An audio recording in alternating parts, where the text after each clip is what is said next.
Welcome, everyone, to Chirping Zebras, episode 27. I'm Mark Riley, alongside Gino Binder Jr., as always. We're coming to you from AOA Studios in Beverly. Best place to tape anything you want to tape. And we want to thank our sponsor right off the hop, the Referee's Crease, your one-stop shop for any of your refereeing needs. And we're going to jump right into it tonight, Gino, because we have a very special guest tonight.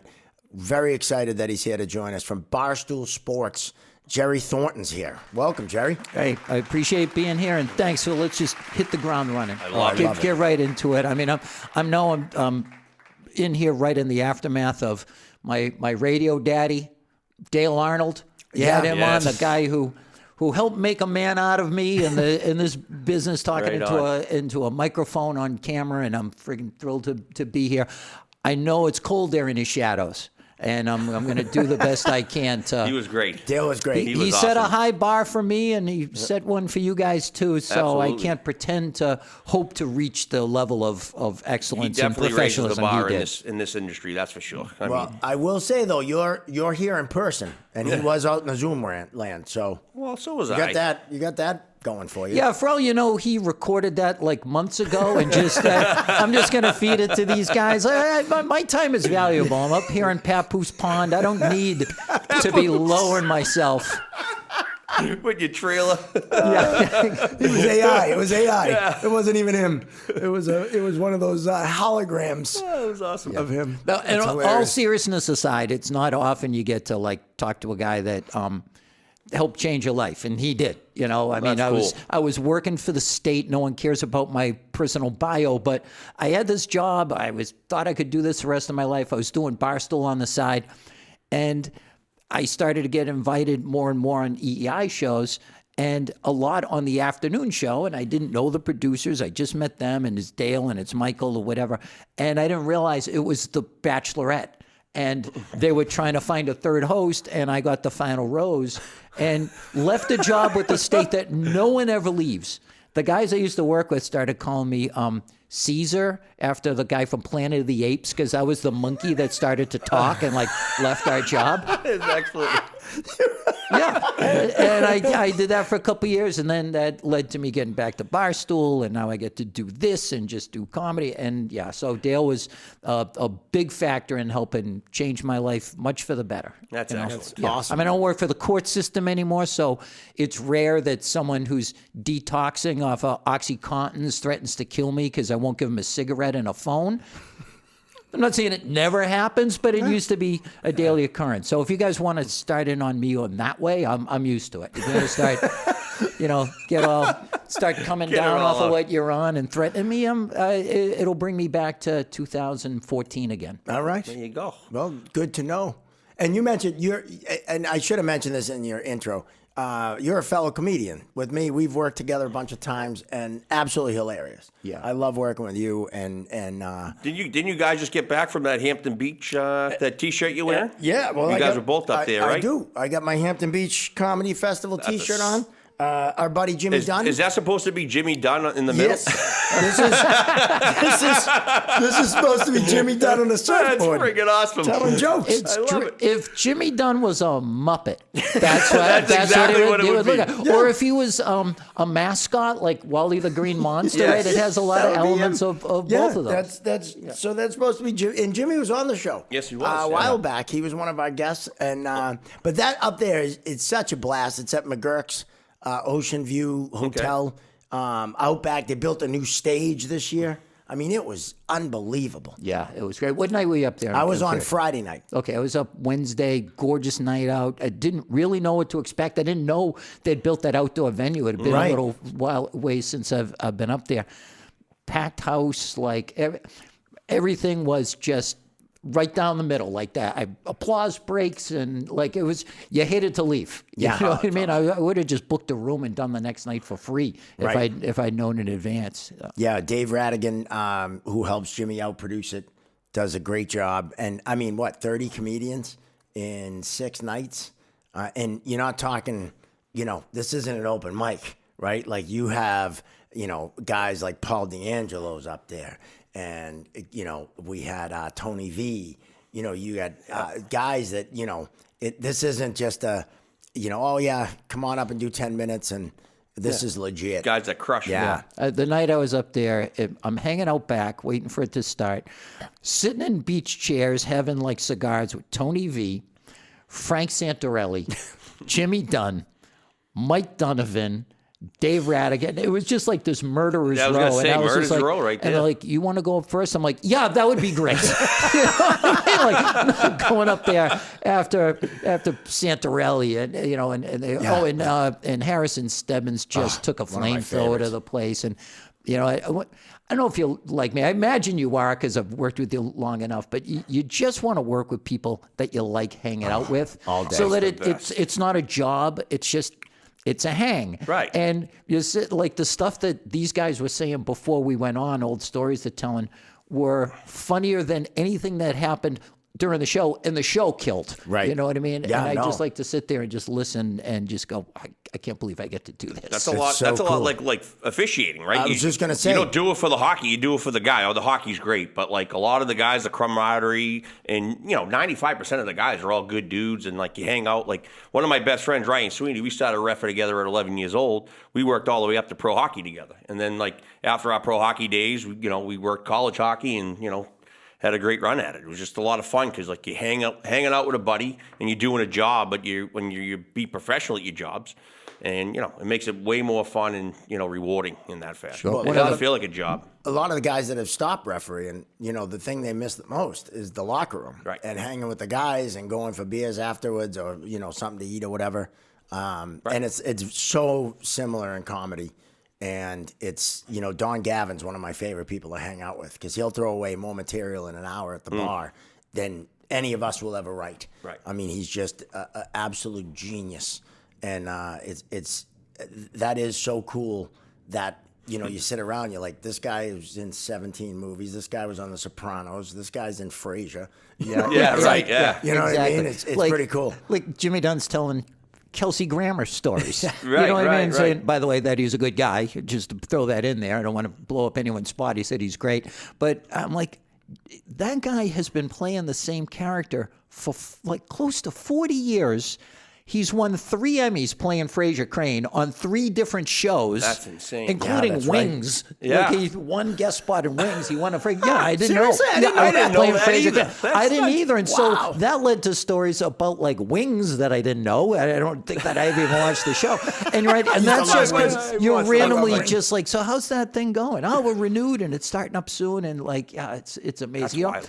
I was talking to our buddy Dave Russo today, Oh, yeah. a great area comic, and we were talking about putting a room together and like who would we book or whatever. And I said this point that we're making about you just want to work with guys that are fun to work with. Right. And I pulled out an old Bill Parcells quote out of my ass that is one of the like most salient things I ever said, which is, he said, "I'm too old to coach jerks."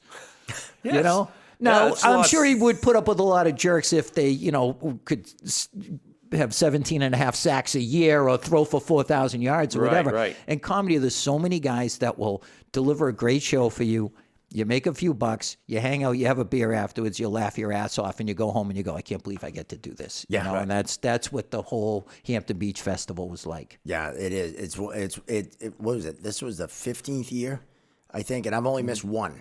I've been going, up. And I remember when it started, Jimmy joked. He's like, it was just a way of me bringing up some friends and hanging out. That's exactly what I was going to say. Yeah, I remember him saying that on our podcast. Yeah. It was just my friends hanging out and just having a good time and just like, celebrating your profession, really. It's almost like a gathering of, like I love those, like, beginning of the season, you go to training camp and all that. That's like you never see, like, between, like, I don't know if you know the difference between a referee and a linesman.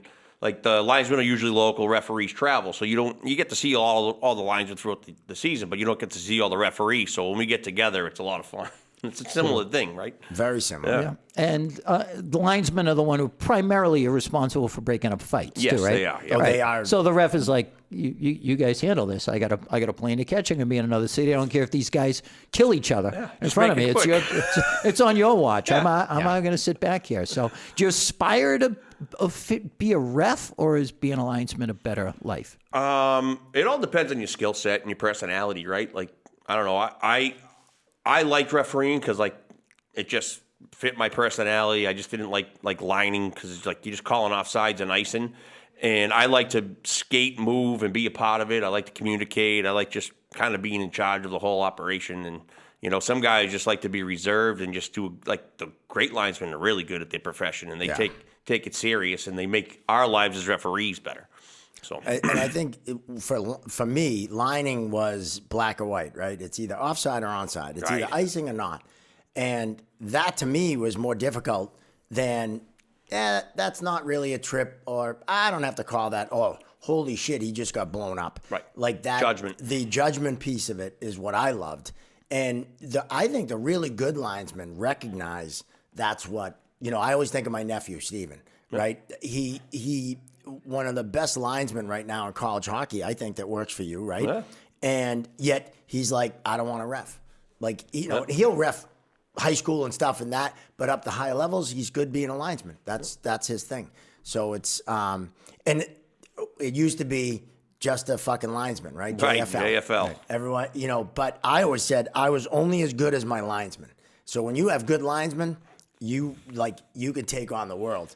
And when you have shitty linesmen out there with you, or guys that don't get it, you just feel like you might as well be naked. I mean, you see it in Bruins games. Like, how frustrating is it as a fan watching? They got to reset the face off, and the linesman mucks it up, and then the centers go, and it's like, just drop the puck, and the music starts going, right? And the frustration builds. Like, the ones that are just getting smooth and they can run it makes your night smooth, makes everything smooth, because then the ref, like, nobody's yelling at you referees. You can't get the icing right, you can't get the puck down, and it just builds up and builds, what? I actually have a comedy analogy for this, because you've been headlining forever. I've done some of it, but a perfect show for me is someone says, yeah, we're just middle.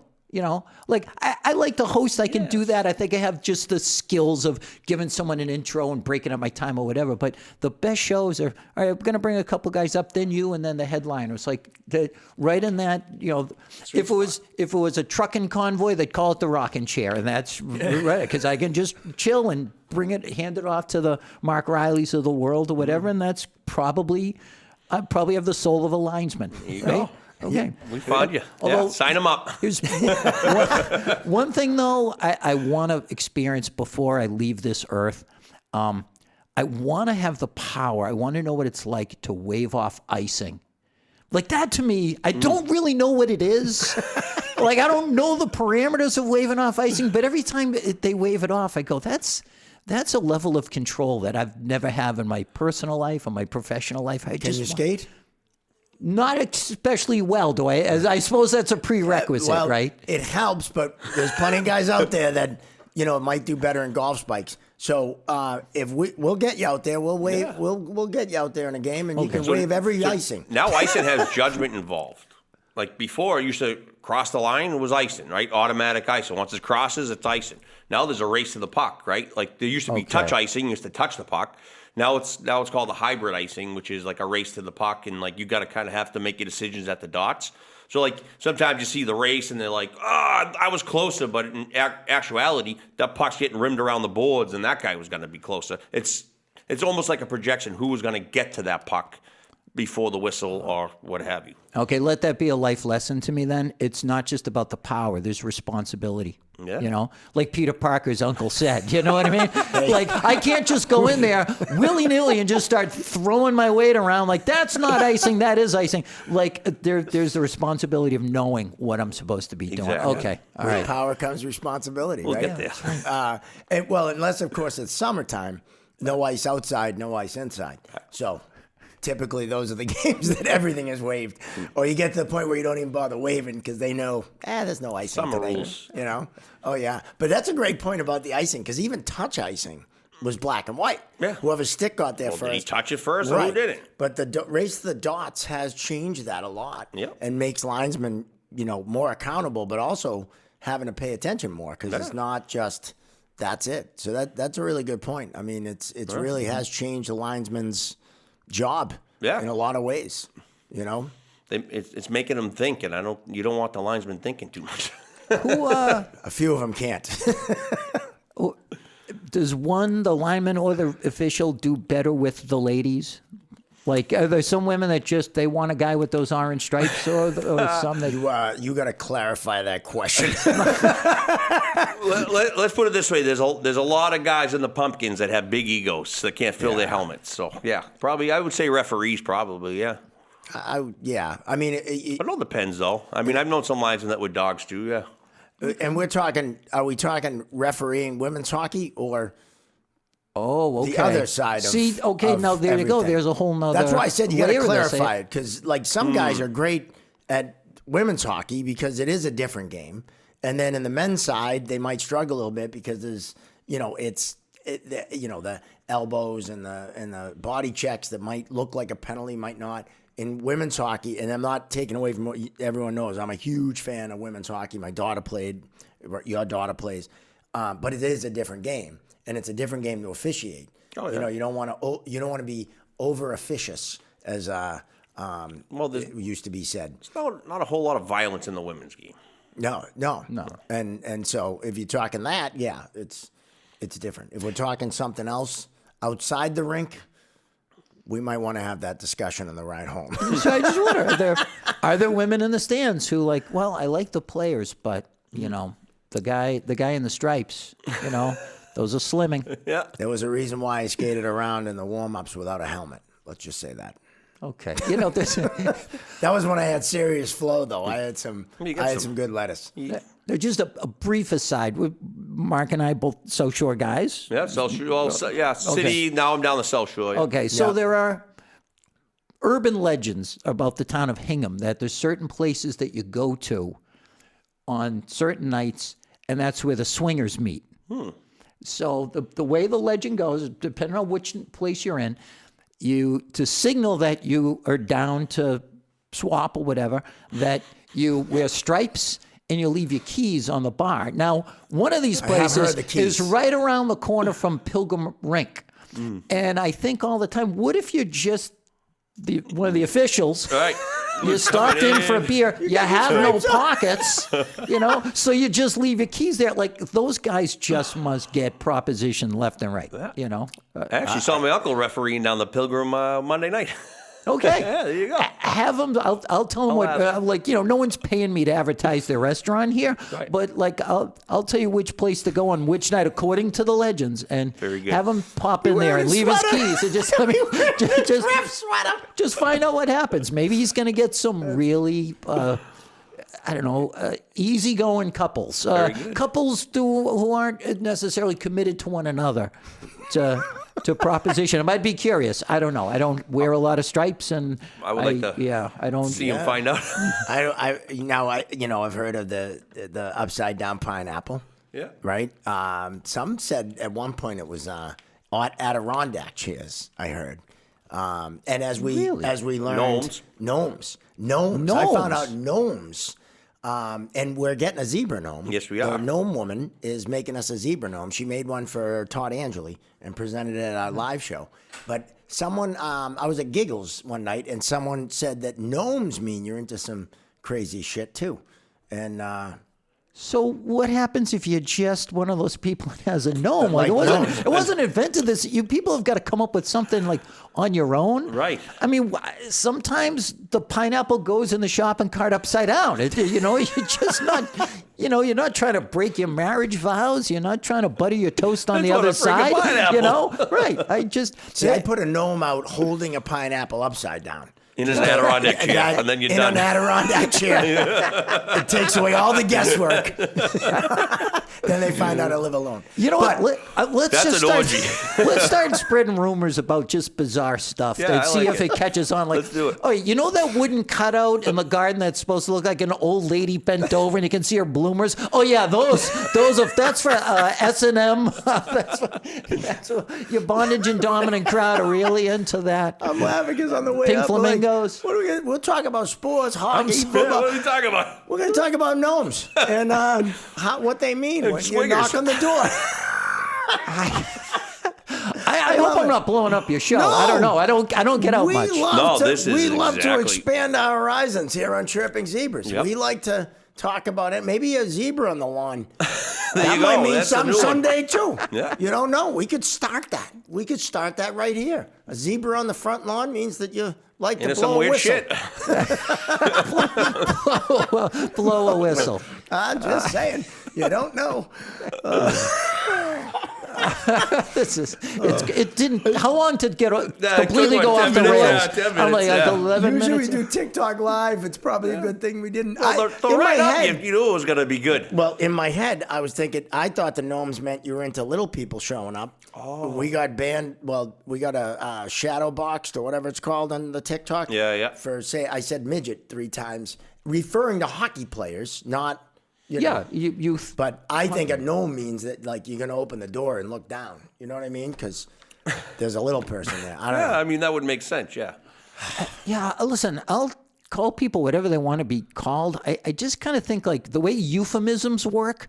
I remember learning this in a English class in school that you have a word attached to a thing, right? And eventually people find that that word becomes like unpleasant, like toilet. So you change it to restroom or whatever. It's still the same thing. And then eventually it stops being restroom, whatever. It seems like right now we've landed on little people, which kind of seems like the worst of all possible things. Right. Just the sound of it is terrible. Like eventually, I think they're going to come off of that. Right. That one just can't sustain itself. I agree. Vertically challenged. I don't know what else you go with. I mean, Yeah. You know, but you're right. Little people, it's like, I think they could come up with something better than that. Yeah, You I know? would think like if 15, 20 years ago, you called someone, Peter Dinklage, a little person, he would have speed punched. bag your yeah, nuts. you probably would, yeah. Exactly, but Right? for now it's the chosen one. Like it used to be dwarfs, and then Disney said they're coming out with a Snow White movie, and Peter Dinklage went nuts in an interview. I think it was on Mark Maron, saying you can't just hire a bunch of people in my condition. Like I've shattered all these glass ceilings, and I've broken down these doors, and now you're just going to hire 7 people with little people to play these things. It's condescending and it's wrong. And then there were like wrestlers, like the guy who plays Hornswoggle, whose name I forget his real name. But he's going, we'd like the job. You know what I mean? Yeah. I would like to be Work. hired Yeah. to be in a major Are they studio doing release. Snow White and the 7 like People- They're just calling it Snow White, even and though they- the story's been around for probably that's right. like Yeah. half a Snow White, millennia. right. and the 7 dwarfs. That's what it's always been called. Yep. And Yes. now they're just calling it Snow White. But Yes. you're still going to have the Seven. So 7. originally they released a photo, and this has turned nerd culture on on YouTube like out of its mind. They just had a bunch of 6 full-sized people, and then what we're calling a little person, and it looked like people from a homeless encampment in Portland. Like who are these people? How is Snow White with them or whatever? And now they just released the trailer, and it's all CGI. It's all just like 3D animation of the dwarfs from the movie. It's like, okay, so why are we even bothering making this? Like, why don't we Right. just watch the old one? Is that problematic now? But if there's CGI, it's okay. I don't know. The world's changing. I'm trying to keep up. What do they do with no. Charlie and the Chocolate Factory with the Oompa Loompas? Or the Wizard of Oz. It's a Right? right? You need them. Yep. Right? The what were they called? When they did that creepy Johnny Depp Willy Wonka that no one Yeah, liked, yeah. they used that guy Nelson. Was it De La Rosa, the one who was like the Red Sox like unofficial mascot? Yeah. I want to say he it was played everyone. Did Yeah, he play they just- everyone? played them There all, was yeah. just had one him. of them. Yep. And this is I don't know exactly how tall he is, but I mean Pedro used to carry him around like a Right. like a trophy. yeah, like a puppet, you know. And they loved him, and I'm sure they were nice to him. But Right. okay, so that was acceptable. But having people Peter Dinklage's size was going to be problematic. So they just said, "F it, let's just turn it into a whole. We'll have one live character, and everything else is animated." It's like, what? Why are we doing this again? Yeah, Okay. and now you're taking work away. Right. Like, and those guys want to work. You know, Yeah. the original, of course, was Hervé Villachez with Fantasy Island. Boss, they playing. That was you're maybe too young. Way past me. Yeah. Fantasy Island. Yeah, And he was the original. He slayed with the ladies. Nice. Oh, he was like a staple at like the Playboy Mansion, as I recall, or whatever. And that was back before he was the original, right? I mean, I can't think of anyone else that had that was a major show, a regular role. Like it wasn't like he just was in like the opening. He played a major part. Did he not have a big role in a Bond movie too? Yes, I believe he did with Sean Connery. Yeah, back in those days. Yep. And then you got the guy, Vern Troyer, I think, was Mini-Me in the Austin Powers movies. Like, are you going to say, well, it's offensive to have him be in there and that's like, you're making fun of him? I don't know. Like, well, what's funny certainly seemed like he had a blast making a trio of fantastic comedy movies, What's funny is, like, and again, this is very similar to a lot of things in this world that we live in, but it's not it's not the guys like Peter Dinklage and those guys who are getting offended by midget or dwarf. It's the, 5'8" soccer mom who's pissed off because we're using a word we're not supposed to use. Nothing against 5'6" soccer moms. Matter of fact, they're all out there and they're all scrapping. But whoever it is, it could be, it doesn't have to be a soccer mom. Write letters, but it's not the little people are getting offended by it. Right. Yeah. They're like, what, and who cares? It's someone being third party offended on the behalf of somebody else, which is like the most condescending thing you can possibly do.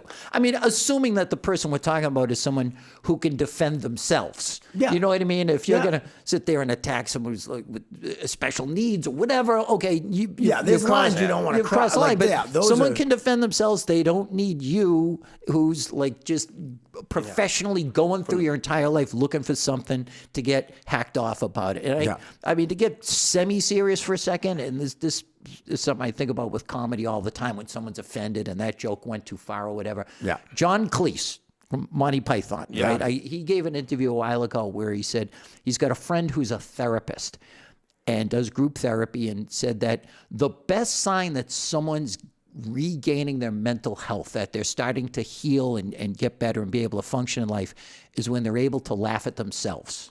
And if you think about that, that's absolutely true. Like, if you can make fun of yourself because you did something stupid, you said something stupid, or your shortcomings or whatever. Now, I happen to have none, so I don't know what that's like. And we're talking about hiring actors. If you ever need someone who's like a virile silver fox Irishman who's charming and really amazing, real talented, amazing in the lovemaking for sure, then by all means I won't be offended.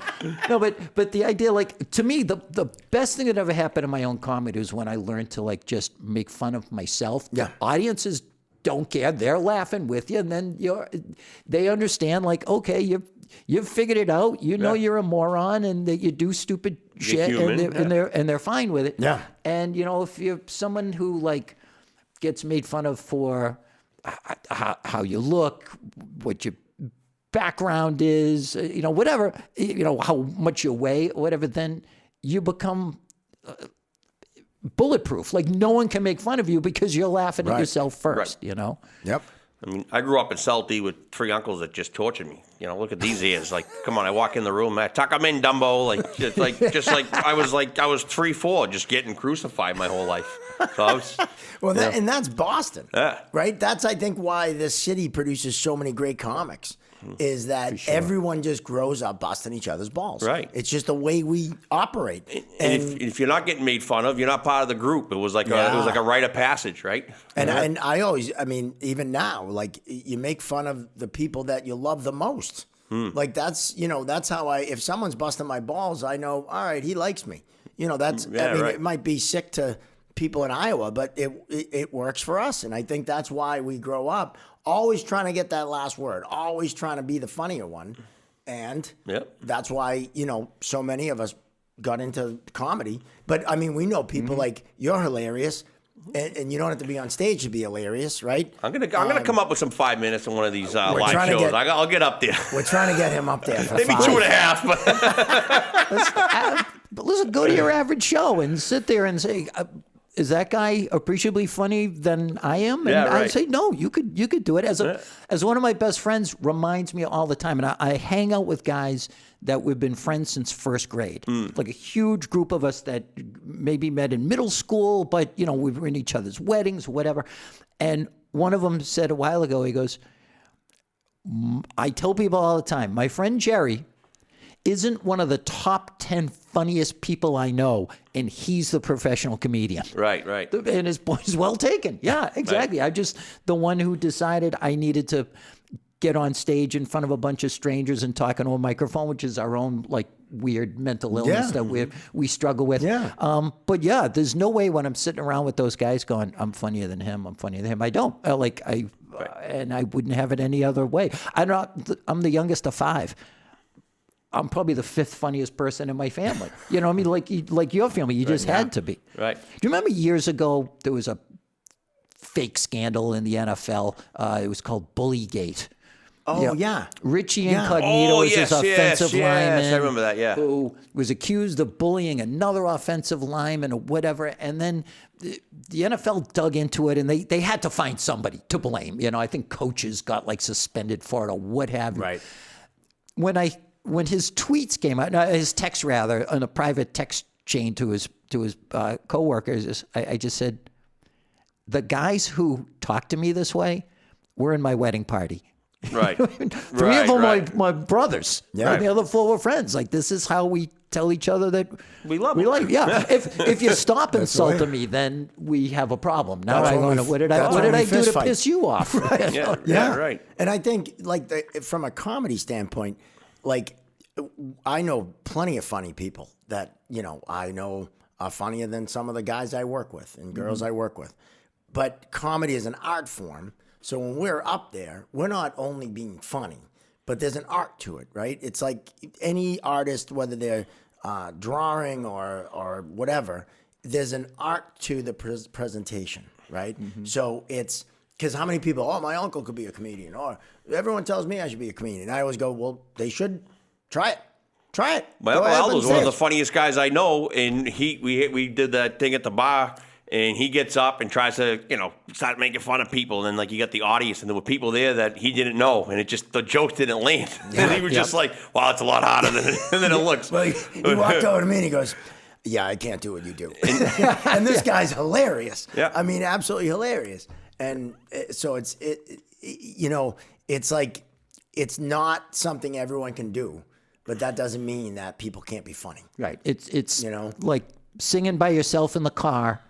And then recording music, right. Just night and day. And again, it's about, I don't know, just kind of having a feeling for how a joke is structured or whatever, and how to go from one point to another. It's in a million people are spontaneously funny, and just put them on stage and they're going to die a horrible death, whatever. But what would it take for you to give it a shot? Oh, I could do it tomorrow. I think I can give it a shot.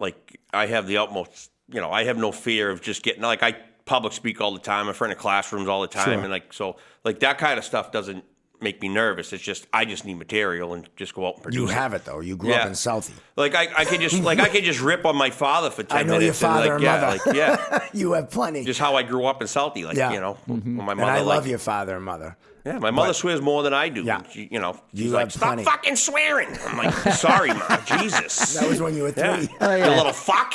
You're from Southie. Yeah. All right. Oh, yeah. One thing, though, too, I find, and you're like me, we're comedians that love to laugh. We're not guys, and a lot of my friends are the same in this business. But there are those select few that if they're not saying it, they're not laughing, right? And they're the people you hang around with, and you're like, you're a miserable bastard. Like, why, if you say something funny, I want to piss my pants laughing because laughing is fun. Right. Right. And a lot of the guys, like you mentioned up in Hampton, a lot of those guys just sit around laughing their ass off at each other and the stuff they say. But there's those select few that great comics, but they're a terrible audience. Yeah. Or the guys that I love the guys, and most of these guys aren't actually working comics, but back in the day when I'm doing open mics or whatever, and you're hanging around someone and they don't make you laugh once in like a half hour, and then they get up on stage and they wonder why the audience isn't laughing. And I'm like, dude, you haven't made me crack a smile in a half hour. How are you going to make an audience that doesn't know you or hanging out one-on-one? It's like, I don't know who's lying to you, but you might want to try something different. Yeah, you know? you can't be inauthentic. You know what I mean? Like some guys play a character, I get it, but you get that it's part of what they're it's a small part of their personality, and they just kind of emphasize it. You can't go up there and be someone different than what you are. Like, no. Eventually it friggin' comes through. Yeah, Dennis Leary said that. I've mentioned it before at a question and answer thing at Emerson years and years and years ago. I had just started doing comedy, so it had to be 24 years ago. And he said, once someone asked about being a comedian and this and that, and he said, you got to be who you are. You know, if you're someone who swears, well, that's, you know, it's going to be tough for you not to. If you're someone who, you know, is clean or whatever, you got to be true to yourself, or else audiences see right through it. Yeah, and to me, there's the other side of that coin, which I also don't like. It's an inauthentic thing. You've all run into that guy who is always on. Oh. You know what I mean? Like they're always trying to work out a bit while they're talking to you. And like, hey, wait, like even without saying it, you know, like you just, you put on this affectation and you're trying to just impress us all or whatever. And like that's the biggest turnoff. I work with guys like that early on. Before I got to this point where we're at now, I only work with guys I want to work with. Like, you know, when you're in that open mic stage of your life, you'll just take anything. Right. You know, and you work whatever place that had a microphone and a piece of stage, some steakhouse or a Chinese restaurant, you just didn't care. You just want to work.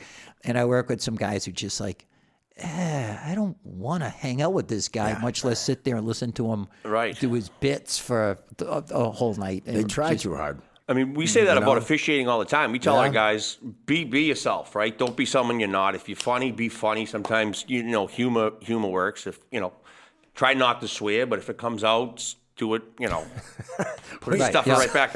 So here's the thing. My pet peeve, and I learned this from Andy Van Hellemond in the East Coast League, you don't swear on the ice. You don't swear at coaches, players, because once you do, it opens the door, right? So that's my thing, and I tell all the young guys, don't swear. I try not to. It just comes out. Like, I can't help it. Like, it just, whatever. Like, I just taught a class down in Virginia. There's a ref camp we sponsor every year, so I flew down there for the weekend. And, you know, the older class, it just came out, and, like, I apologized right away. A couple F-bombs came out. It just happens. And then, like, the younger class, they were like, I was like, hey, I'm just apologizing right now. And then, like, I was like, one or two might slip. And then I got done. I go, hey, how was that to the guys? Who were like, it was much better than the older group. I was like, he takes 20 out and puts it in the jar.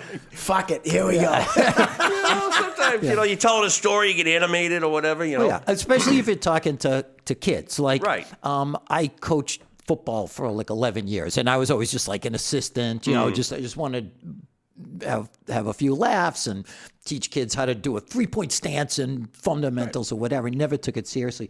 And a coach, the first guy I coached under was a really good guy, and we're talking to like 9-year-olds, and they're all complaining, he's holding me.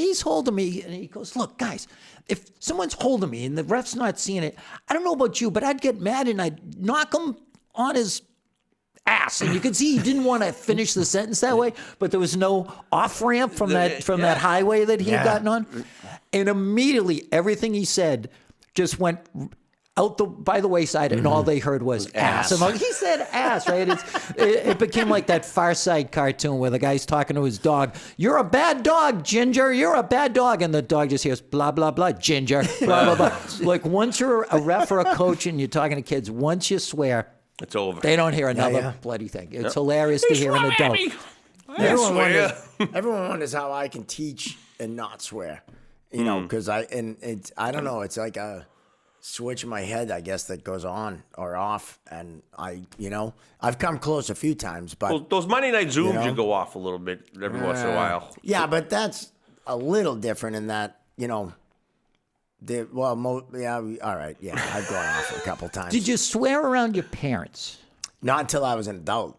Okay. See, I think I was like in high school, maybe junior year. I might have dropped an F-bomb in front of my father, and I just kind of waited, and there was nothing. I go, okay. And my mother never swore until she got to be about, I don't know, she was like 80. And then it was like, she goes, I'm 80. What do I give a fuck what people say or think? And it was so funny because, you know, when she was 93, she'd drop it, not all the time, but she'd drop one here and there. See, and it was hilarious. I think the fact that it wasn't accepted in your house, I'm not saying it wasn't acceptable, but it just wasn't a part of your life. Same with me, and I think that's why for 2+ years that I was on WEEI, I never had to get bleeped. I never like let it slip or whatever. I might have crossed the line with a joke once or twice or whatever that the producer saved me and said that would have gotten you in trouble, whatever. But I never swore on the air, even though as soon as the mic was off, I talk like we're talking now. And I think it's because I didn't swear in front of my mother, you know? Like, you'd spend that weekend away with your buddies in, like, New Hampshire or whatever. And you come home. Every other word is an F-bomb. Yeah. And then just was able to shut it off. And although I still remember when I was a teenager, my mom was on the phone with my aunt. And so I told that salesman that, as far as I'm concerned, he can go shit in his hat. And I'm like, I get to use that word now. Stop it. Don't be saying that. Mom, I'm going to say it. No, you're not. It's a good phrase. Go shit in your hat. It's a great phrase. We got to bring that back. Yeah. That's Dorchester Irish is right there. Like I'm sure you can.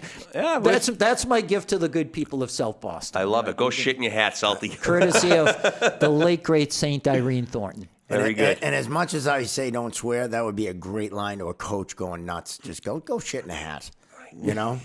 I might have said that under my breath a couple times, but never said it to him. No. I agree. And they say the most intelligent people swear a lot. Yeah. I'm just fucking saying. So there you go. Now, I used to listen. Train went off the rails, but God rest his soul. I used to listen to Gilbert Gottfried's podcast all the time and cry laughing. And I remember he had Jackie the Joke Man on. Oh yeah. And Jackie said that who loved dirty jokes was Einstein. Really? Because to him, like a joke was like an equation. Everything you had to kind of add up. There was a certain internal logic to it. And he says, who hated dirty jokes was Hitler. Gilbert says, I knew there was something I didn't like about that guy. That's excellent. We lost one of the that's best. Pretty good. Absolutely Funny. brilliant. Oh, that's excellent. Man. I used to always go with my father anytime he would ref hockey. He would always ref good high school games or whatever. So I'd always tag along. Can I come? And we'd get in the car and hockey rinks are far, so you get half hour, 40-minute ride. So we'd pop in Andrew Dice Clay. I'm 10 years old. You know what I mean? You don't pop Dice Clay in when you listen. I got an 11 and 9-year-old. I'm not popping Dice Clay in. I'm like, Hickory dock. You're not. I was 12. I could recite that whole CD. You quoted that on the way up. I know. I did quote Dice on the way up. George Carlin, his double CD, I can tell you that whole thing. We used to listen to all those. It was awesome. The 7 dirty words. Yeah, shit, piss, fuck, cock, cocksucker, motherfucker, and tits. I had that memorized when the album first came out. Yeah. Class Clown. Unreal. Yep. Everybody owned that. No one's parents knew that everybody owned it, but if you had older brothers, you memorized that. My father's young, and my mother always says that you guys have kind of a weird relationship. It's a father's brother type deal. Because basically I've been working with them since I was 11 years old, right? Refereeing and just now, right? It's nuts. Yeah. But the relationship's totally different. It's kind of weird. It's he's almost like an older. My uncles were always kind of like my older brothers. I never didn't have.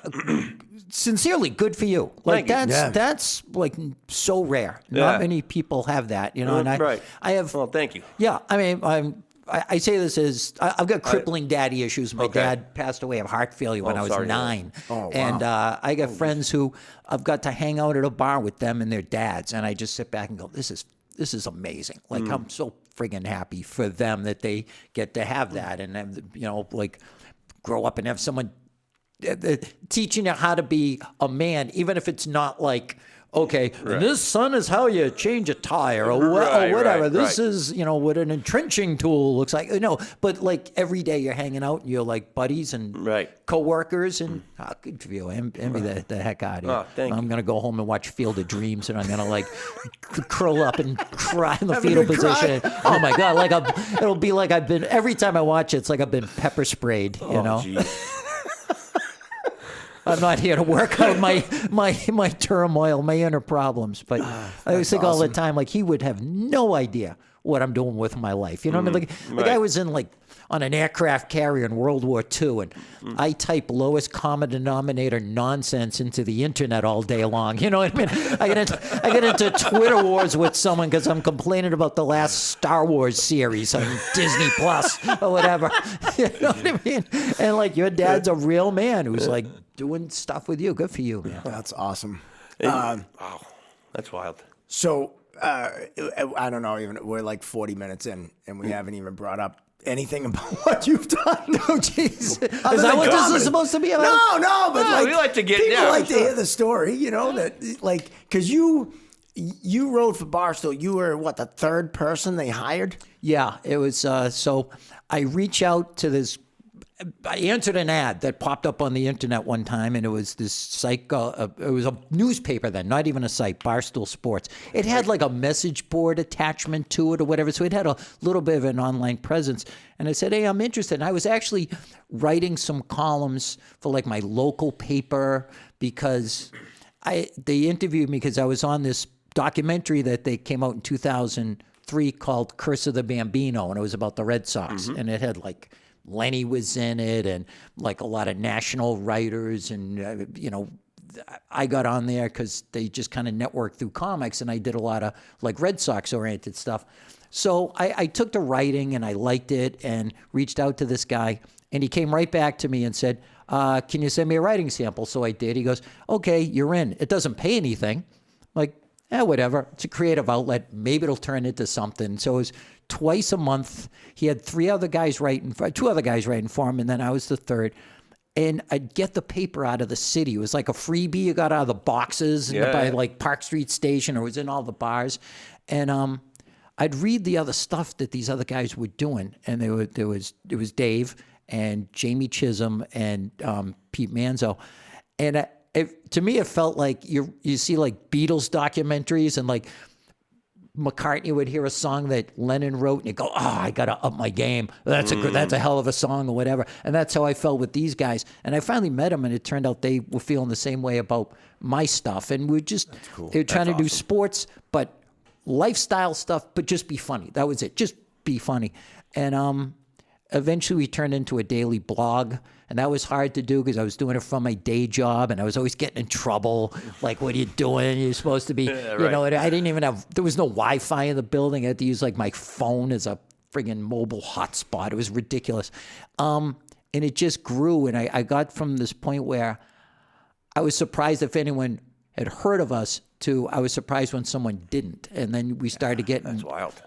You know, approached by strangers. And he was throwing these parties partly for the publicity and to grow the brand and whatever. And I was like, I'm not going to go to that. Like, I'm in a different situation than you guys. I'm like, I've got kids and a wife, and I don't want to hang out in a club. I don't want to be that guy, you know, like, you know, a members only jacket and pleated khakis with my phone on my belt or whatever. And Dave said, you know, come on, we need you there. You're part of this.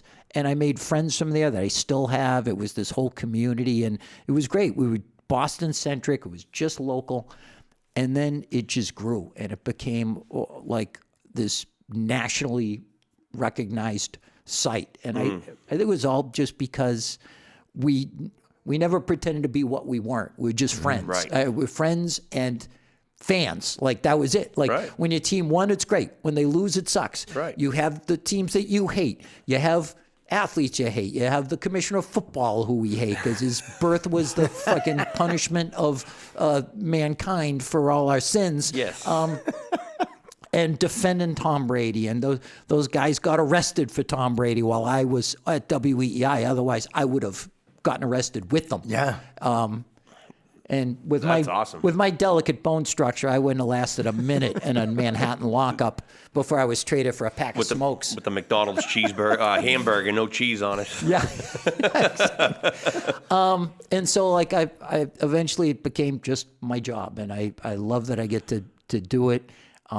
It's something I take seriously because I want to do a good job, but I just, you know, our goal was always people work hard all day. They're underpaid. The bosses don't appreciate them.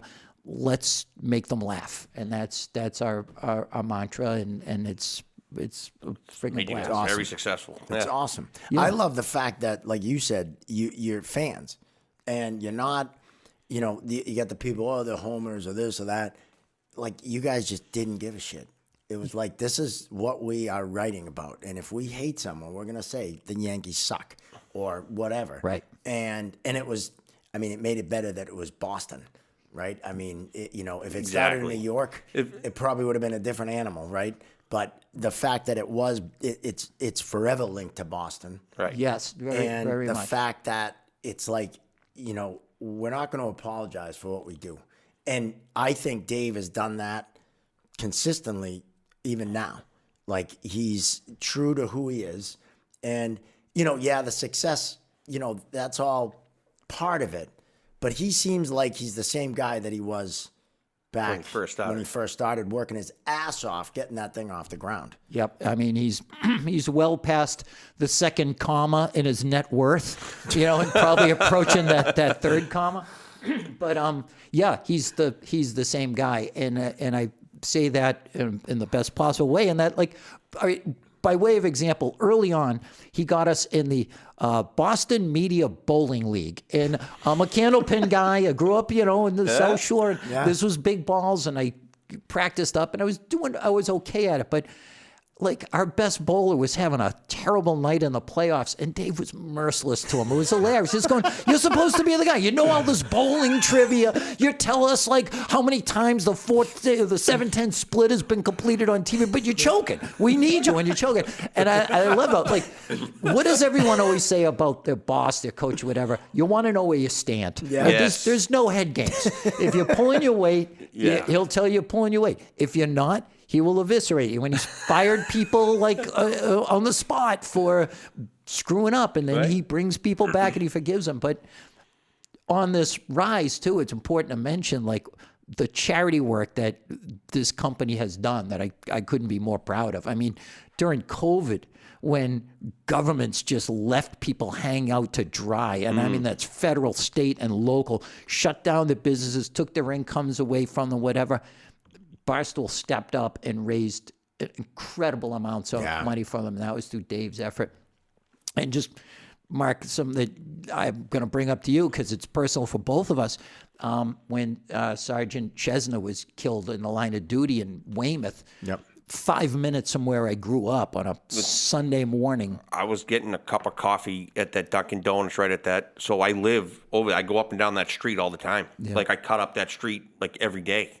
And, it was like an early morning, and I saw Quincy cops come flying out, and I go, that is not good. But if you see Quincy cops in Weymouth, I was like, something bad just happened. So, that was not a good morning. 1,000,000%, right? And Dave stepped up, and we sold T-shirts, and 100% of the proceeds went directly to the family. No cut, none of this, like, washing it through some other charity thing, and they get a piece of it. It was it was his inspiration. We've got to help out this family. And then I bring up Mark is easily one of the top 10 comedy shows I've ever been a part of, is the one that we did, that fundraiser for his family at the Elks in Weymouth. Yeah. I remember you were there. That was incredible. Yeah, that was incredible. This fantastic lineup of comics, and every time, like, they'd stop the show to do, like, the raffles or the 50-50 or the silent auction, whatever. They all came right back because everyone needed laughs more than anything. And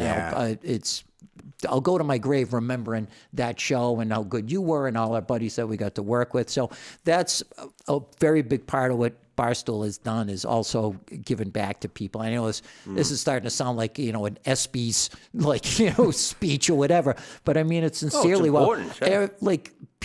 critics have come at him and at our company from all directions like ninjas for 20 years. Yeah, right. And the more they've tried to take us down, the more it just empowers us, because I think the readers and the listeners and the podcast, viewers, whatever, have all said, yeah, but I like these guys. Like I relate to what they're doing, and you're full of crap, and these guys are just doing their thing, and you get to do it while having fun. And I love when the Boston media would, like, rip us.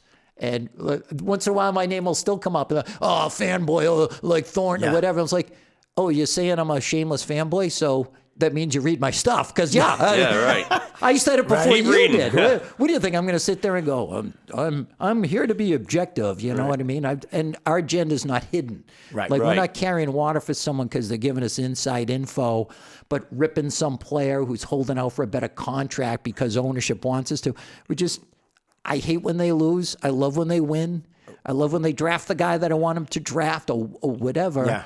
And when no one's ever asked me, well, you got to be objective. You got to play this down the middle. Dave and Barstool's hatred of Roger Goodell is some of the most enjoyable shit I've ever watched and just seen, witness, and unfold. Like, it's just so fucking The great. clown shirt, the whole thing. clown shirt. And, obviously Brady, I mean, we all defend him and we Yeah. defend him because he's the greatest of all ever to play the sport. But it's just so great that, I feel that is Boston. Yes. Right? Like, we don't, like, we'll fuck with you, but no one else better. Because, like, that's our, you know what I mean? Like, that whole, like, you always had that friend that, Right. You'd pick on and be merciless to, but as soon as someone outside of that circle, they got punched right in the fucking face because you're like, no, you're not making fun of our nerd. That's our nerd. It's you the know? same with Even Salty, though, Salty and Dorchester kids, right? You bust each other's balls, but if someone from Weymouth came into town, they had it. Both of us were going after it. Right. 1,000,000%. And you know what? The fact that everyone has come at the Patriots in particular made this whole rise that much more fun because let's say it was like, let's pick another dynasty, like the San Antonio Spurs. Like, eventually that has to be kind of boring where it's like, Right. oh yeah, they drafted this guy. That coach is good and that's respectable. And like, okay, well, the Patriots, everything that they did was met with nothing but hostility. People Yes. just got sick of them, and it's that line from A Dark Knight, like you either like die a hero, or you live long enough to see yourself become the villain. And the Patriots wouldn't go away, Right. and so they accused him of cheating, and like. All right, the first one was Spygate, which was such a minor infraction. It was Every team was, anything they got caught for, this is what always pissed me off, and that's why I love, the fact that Dave and Barstool would go after him. Everything they did, right to the balls. And there was other quarterbacks. Rodgers says, oh yeah, I inflate him too much. And like, Yes. every freaking infraction, every other team did. Or some other player did, but it was only the Patriots that got in trouble. Yeah, Spygate. And They the country, fuck that. Everyone did it. Yes. Everyone filmed shit. Everyone tried to steal signals. Everyone did it. Right. And they admitted it too. And you're allowed to not to get into the minutia of it, but you're allowed to film the other team's sidelines, but only from the designated area by the league in the stadium that has a covered roof, and that's where you can do it. Their guy went over there instead of there. Mm-hmm. So he parked in the red zone, and they treated it like a felony homicide case. You know what I mean? Right. And then Spygate, Deflategate rather. Yeah, a couple of PSI in a football that we now know. It's simple middle school math, physics. A couple of PSI in a football, which came out because it was a cold night, which is why in a couple of weeks, everyone listening to this is going to get a sign on their dashboard saying your tire pressure is low because it happens in the cold, It's and true. It was So the true. top story on the nightly newscasts. Yeah, national news. Not wars, not the terror nothing. threats, not the economy, not campaigns or Footballs. whatever. It was some air out of the football, and it was great to be in a position to defend all that and lean into it. And if the world's going to hate us, okay, hate us. That's fine. Right. But you've also changed the rules to try and stop this team. You called Brady a cheat. You called him a fraud. You said he was a pretty boy. You said the rules protect him. Bring it on. And I think us coming along when we did, just as the rise of all the Boston teams at the same time, really helped because people were reading the paper. And it was guys like Dan Shaughnessy and Rod Borges or whatever. And they were like still as negative as they were in the 90s when it was like Rick Pitino and Jimmy Williams or whatever, and no one was winning championships. And we were like, actually, this is pretty friggin' good. Like we're winning championships in all four sports. This is great. Let's enjoy it. And then they'd turn on the radio and it would be like, okay, we're going to do 4 hours of how everything you like is terrible. And we were just going, no, we're not going to be that way. And I think we became that vox populi, the voice of the fans, or like people. The best compliments I ever get was people say, what you wrote is exactly how I feel, and you're saying. Like my wife was a big fan of yours, and like Barstool, and like she got me hooked in and all of that kind of stuff. She's like, it's so refreshing because it's like it's not just getting hit with negative Nancy's all day long, right? Like it's just like, geez, and it's you know, you want to cheer for your team and whatnot, but like you also want to like be pissed when they lose, but like you don't want to crush them, you know, like the Boston Sports. I mean, I listen every day anyway, but that's all I do, but. Because I kind of like misery. The greatest thing about the Deflategate for me was that Brady's biggest fuck you was like, all right, go ahead. And then he still puts up numbers that are insane. Yes. He still wins, right? And that was the best, I think, fuck you in all sports. Because 100%. It was like, oh, you're saying I can only throw this because it's deflated? Hold my beer. Yeah. That was the best part about it all. It was like just a giant middle finger to everyone. Yeah, and prior to that, his career numbers were identical at home and on the road. Yeah. On the road, you don't handle the footballs. Right. And then it became this whole fraudulent thing like, well, to stop the Tom Bradys of the world from doctoring up the football and committing this crime that we think is the same as PEDs, they said, well, no one's going to be in control of the footballs anymore except the officials. Mm-hmm. The good, honest, decent, hardworking officials hats. like you guys. Yes, exactly. And the very next year, the Patriots had a home game. The officials, the officiating crew got to the stadium and, all right, where are the footballs? I went, what? They forgot them. They left them in the hotel in Boston. That is awesome. I didn't know about this. They had to call the hotel and have the concierge get into their room where the balls were and have the state police run them down to down 95 and then Route 1. I didn't know this. And wait a minute, what happened to these things? I thought they were going to be brought out onto the field in a Brinks truck with Swiss guards with AK-47s or whatever. They left them in the freaking hotel. Yeah. You know, and then let the concierge handle them on the way. And they weren't inflated yet either. Yes, and they insisted too. They were going to carefully study all these balls and all these conditions, and they were going to let us know. And never said another word about it. You know why? Because if they did look into it, it would have exonerated Brady. And they said, what didn't he get? He didn't get suspended for like the actual football. 4 games. Wasn't it like he got suspended for something like that the commissioner had? Like it was almost like the commission has out whatever to suspend. Yes, he has absolute power. Absolute power. That's the language. Thank you. I talked to someone recently who's a big Star Wars fan, like I am. I don't strike you as a nerd. And he said, before I even met you, I heard you on the radio comparing.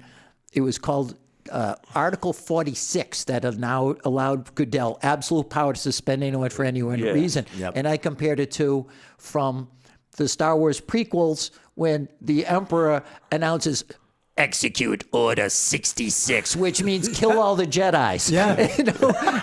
And I go, I know that the Venn diagram of Star Wars fans and Deflategate people has this tiny little sliver, but I hit my target audience. It was me and that guy probably you who actually got that obscure reference. But yeah, there's a documentary that you can get. It's on YouTube. It's called 4 Games in Fall.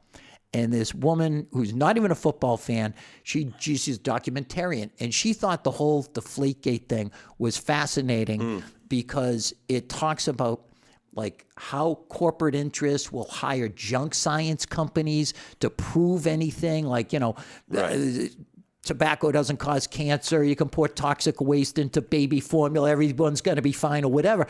And so her guests were this NYU professor who hates the Patriots, but he was on 60 Minutes talking about what nonsense this is. The Patriots attorney, Mike McCann, who's a UNH professor, an MIT guy, and then one dickweed from Weymouth sitting in a bar at 11 o'clock in the morning in front of like a shamrock neon sign talking about how much he hates Roger Goodell and defending Brady. And that would be me. Was that on Shit Pat's fiancé?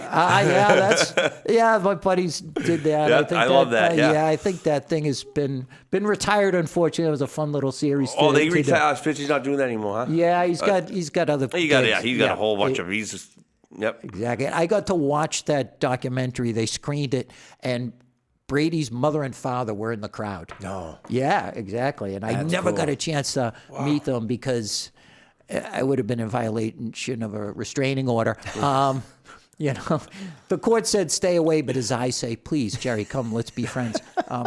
You know what really got me about the whole Brady thing, too? Here's a guy that has never embarrassed the league once, right? Didn't knock anyone out in an elevator. Right. Didn't have a bunch of, charges brought against him. Never shot his own leg. Never brought any bad press to the NFL in his conduct off the field. And all they wanted to do was tear him down. And it's like, why is a league that has all kinds of bad shit going on and all kinds of, it was the National Felon League, right? Yes. Why would you want to take the one guy that just because he's good, just because he's better than anyone else, and all he does is win, why do you want to break him down? It never made sense to me. No, and never. If you watch again, it's called 4 Games in Fall. The documentary kind of has a pretty plausible explanation for it, is that it was all about deflection. It was about them having to take find a way to take the focus off of like the CTE, because that movie had just come out, the one with Will Smith, right, about all the concussions or whatever. And so the idea is, all right, we got this little thing that might turn into something, but if we really jingle our keys really loud over here in this direction, people will pay attention to that, and they'll forget all about concussions and Junior Seau, like, taking his own life. And like you said, Ray Rice beating up his fiance in an elevator, which was captured on video, and they still managed to kind of hide that from the public for a long time. He got less games than Brady, I believe. Isn't that an outrage? It's like that, absolutely. That's just mind-blowing. Who was the dude from Dallas that threw his girlfriend on like a bed of guns or something? Terrell Suggs was doing that, right? Oh, no, no. it wasn't Terrell Suggs. Suggs was doing some other domestic violence stuff. Yeah, yes. What the hell is that guy's I know what name? you're talking about. Yeah. I know, but yeah, I mean, crazy. there was a kicker from the Giants, of all people. Like, his wife had to go to NFL security to have her and the kids put into a safe house. Like, they were at the Pro Bowl in Hawaii or whatever, and she was in fear of her safety. And I think he might have gotten 2 games, but you're right. They go after Brady, who, like and you never said, heard about it. Came from nothing. He's that guy that you should hold up to your kids and say, here's an example of what you can be, right? He was the 199th pick. No one thought anything of him, whatever. He turned himself in the greatest of all time. How? Hard work, caring more than everybody else, like dedicating himself, watching what he eats, all these things. He took the hard road, and they go, no, he squeezed a couple of PSI out of some footballs, and next thing you know, it was like a superpower. Yeah. Like, if everyone took a couple of PSI out of footballs, what? They'd all be throwing like Tom Brady. And so then they make it so he can't do this anymore. I'm doing air quotes. And then he just goes on, and he just keeps on winning. He won. Lights it up. He won he won a Super Bowl that week that the story came out, and then 3 more after that, and played until he was 45 years old. Yeah, okay. Tell me again. But it shakes my head. I really do, because here's a guy, and Goodell probably never was good at a sport, right? And probably never, he's not dating Giselle, that's for sure, right? And here's and that's sophomoric middle school kind of mind thinking that he's just jealous of Brady, but he probably is. Sure. Right. Oh. And there was a lot of that, even in the pro ranks and the quarterbacks, the guys who shit talked him on TV that were great quarterbacks, but just because you couldn't hold his jock, you don't have to bash him over it, and they were doing that. Yeah. And it's like, here's a guy, like you said, people should be going, this is how you should act. You want to be great? Here's what you need to do. He didn't just show up and be great. First one there, last one to leave. Yeah, he happens to be, was married to Giselle Bunchkin, who, you know, I mean, that's a bet if you jump into it, no matter what side you land on, you're having fun. I can admit that, right?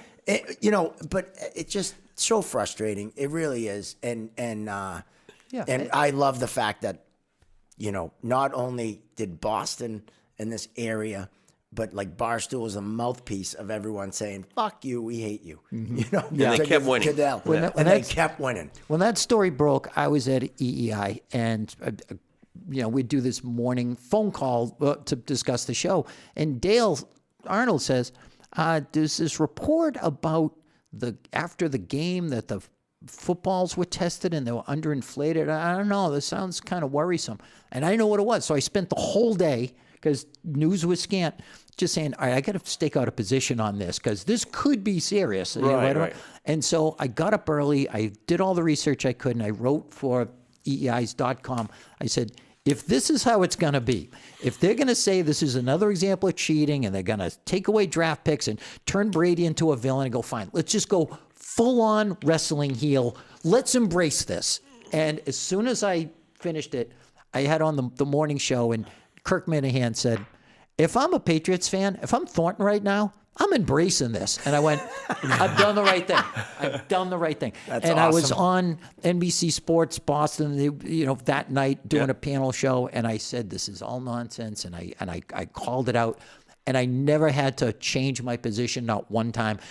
Had I been with Barstool, it would have been the same thing. But Right. I just was like, I want my obituary to say, right about Deflategate from minute one. Never wavered, never had to change my position. When that report came out, I looked up the company that did the science on it and found out they're that science for hire company that you can pay them and they'll say anything you want. And people said, you're just being a homer.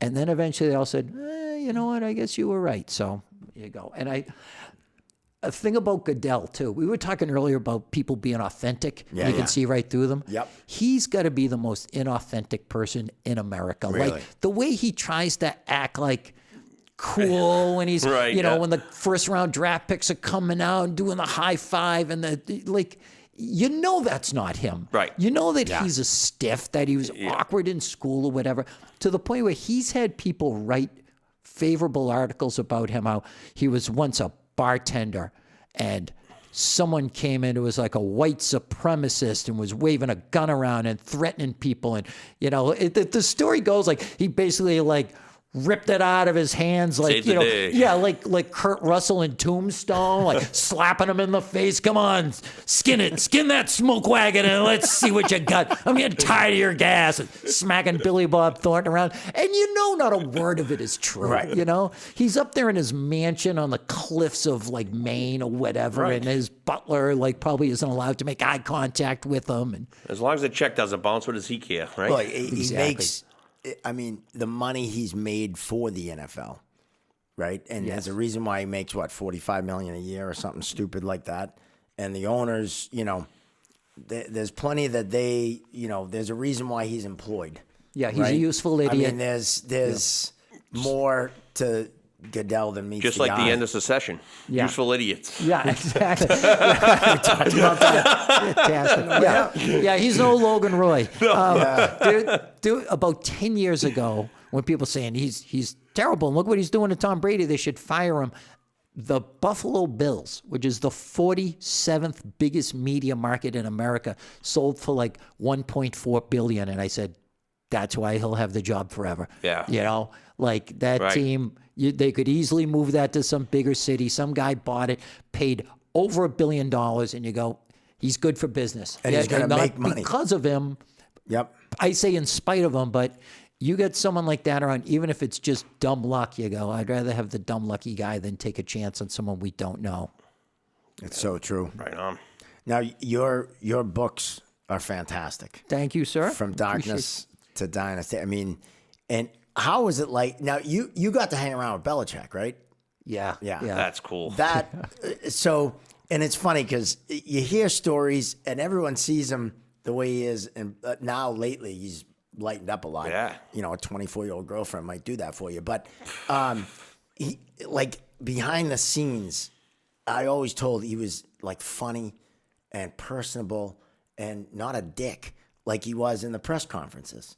And not that he's a dick, but like the way he acted in the press conferences, like sometimes you're just like, answer a fucking question. You know what I mean? Right. But he was brilliant, and you never got mad at him as a fan because you were like, fuck it, he's winning.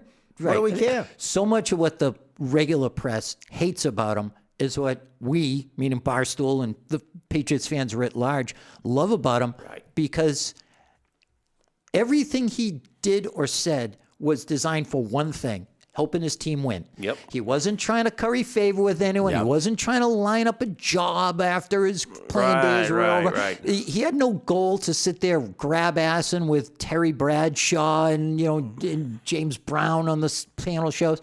He just, if he answered a question or didn't answer a question, it's because he was focused on how this is going to affect his team and everyone else, right?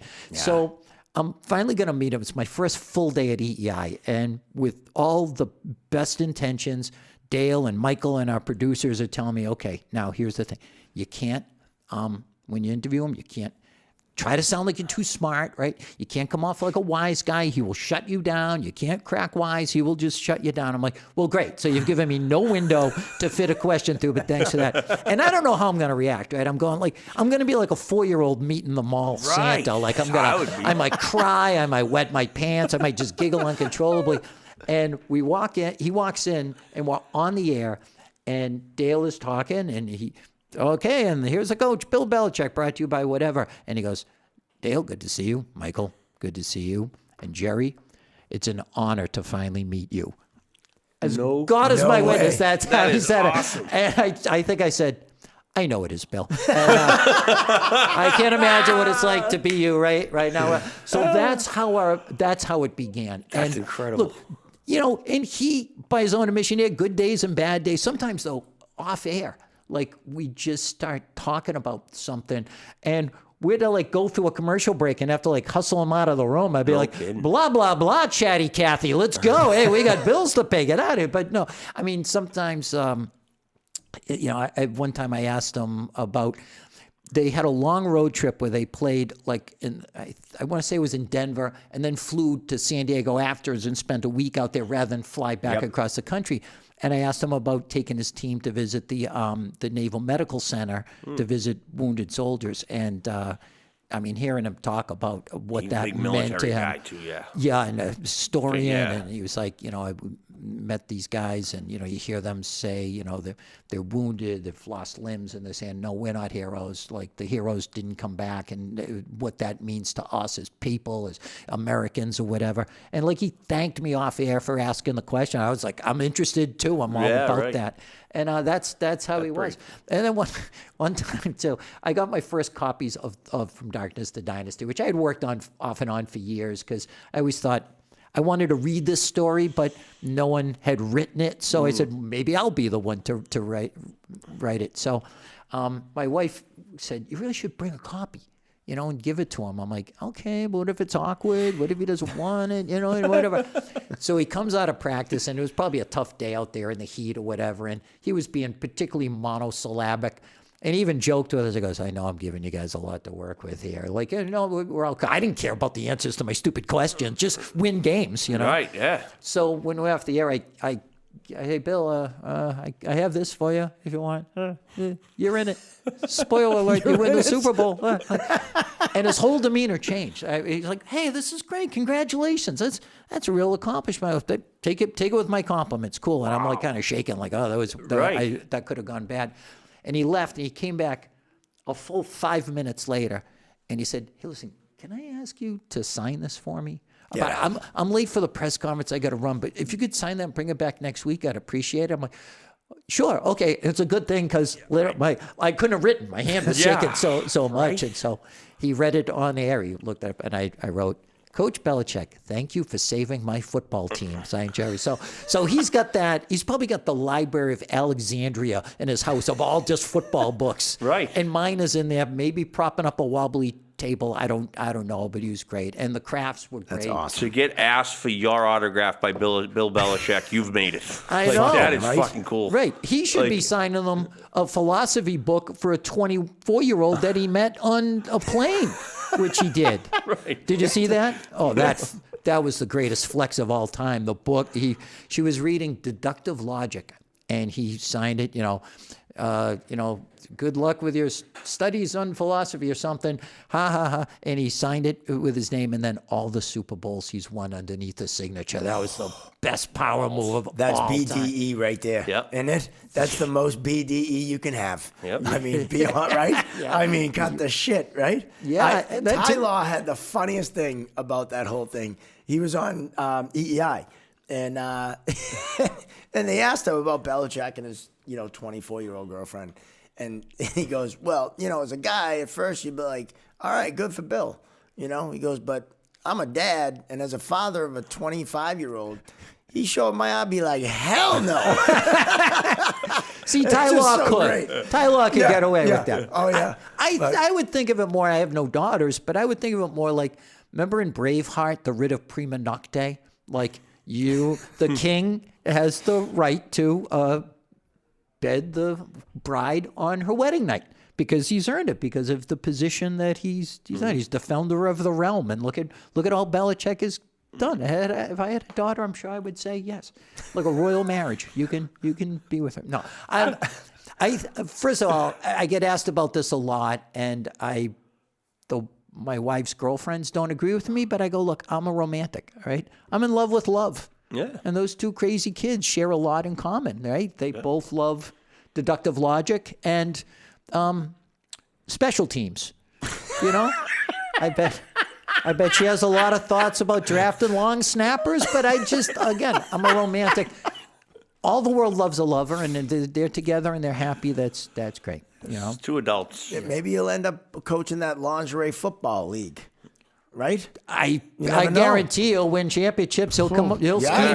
He'll scheme blitz packages and how to disguise coverages and make cover 2 look like cover 3 and whatever. Absolutely. And he'll get those mid-range players.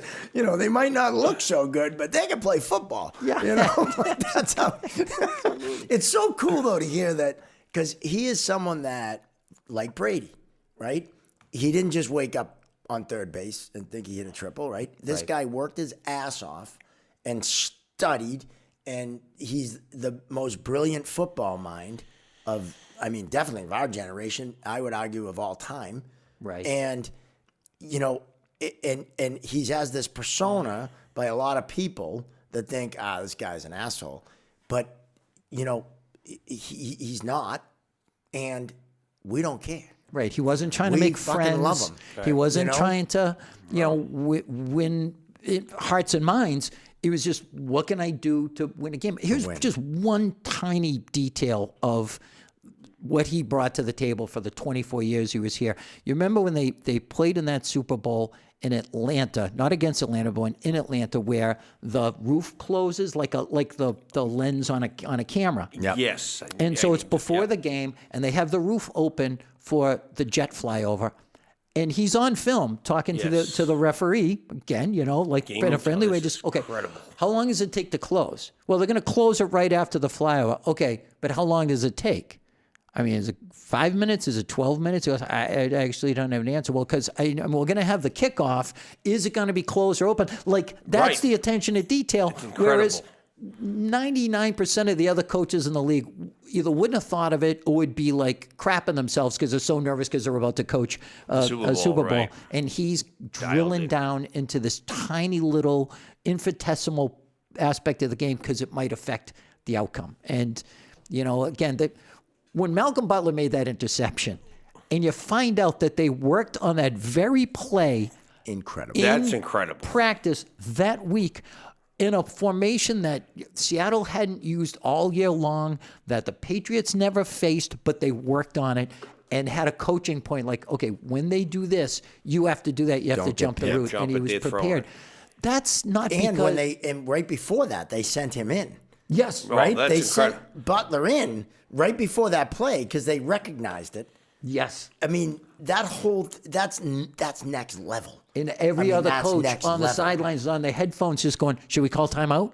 should we call timeout? And he's like, no. He's just looking across, doing a Jedi mind trick on Pete Carroll, going, okay, things don't look right over there. Wait, they think we're in goal line, so they're sending a third receiver. Malcolm, go. And then it was the most significant play in NFL history. It rebooted one dynasty and killed another in the nest. Because that Seattle team was a wagon, and they were going to be good forever. So that's who this guy is. That play they were running had like a huge percentage of success for touchdowns.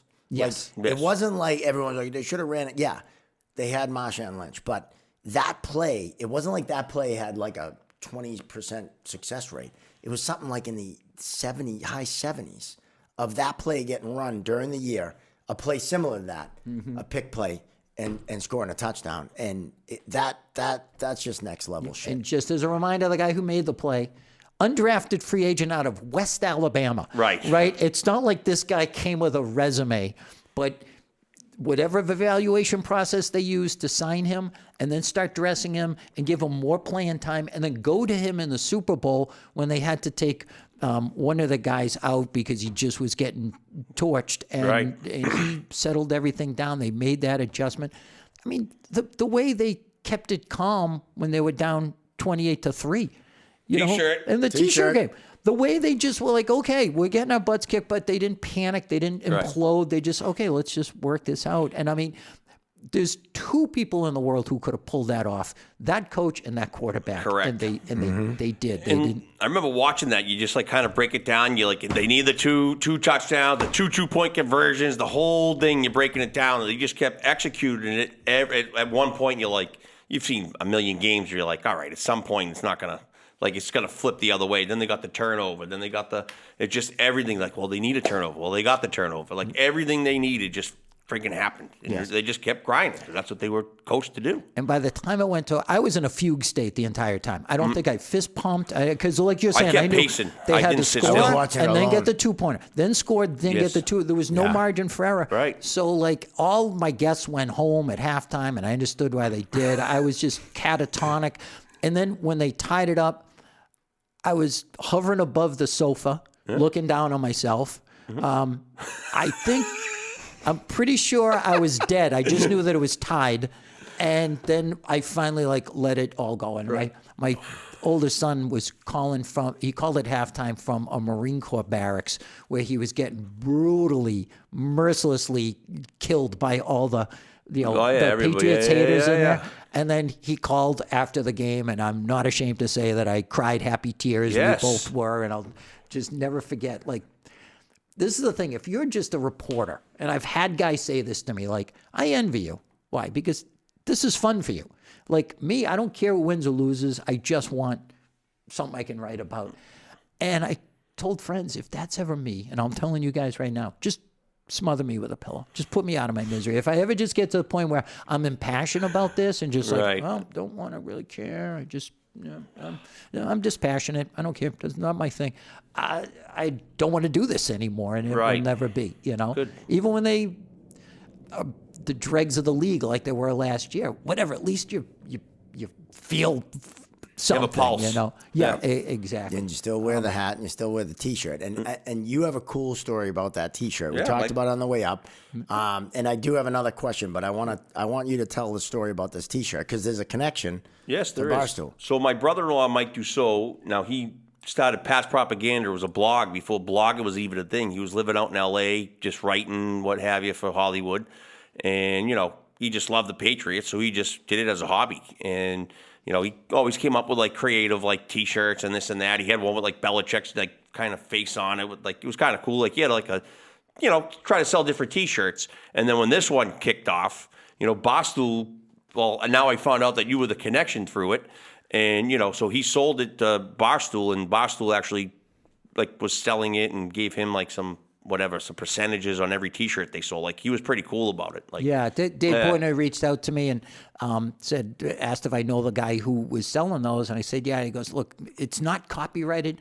We could use it, but that's a dink move, and we're not going to do that. That was pretty cool that he didn't. He'll get piece of it. We'll get a piece of it, and it went through the roof. I've got the sports den in my basement. I've got the flag version of that, and and it took off into the stratosphere. And good for Mike, because Mike's a good guy. He and I go back a ways. I jumped on with him for his podcast like the morning of.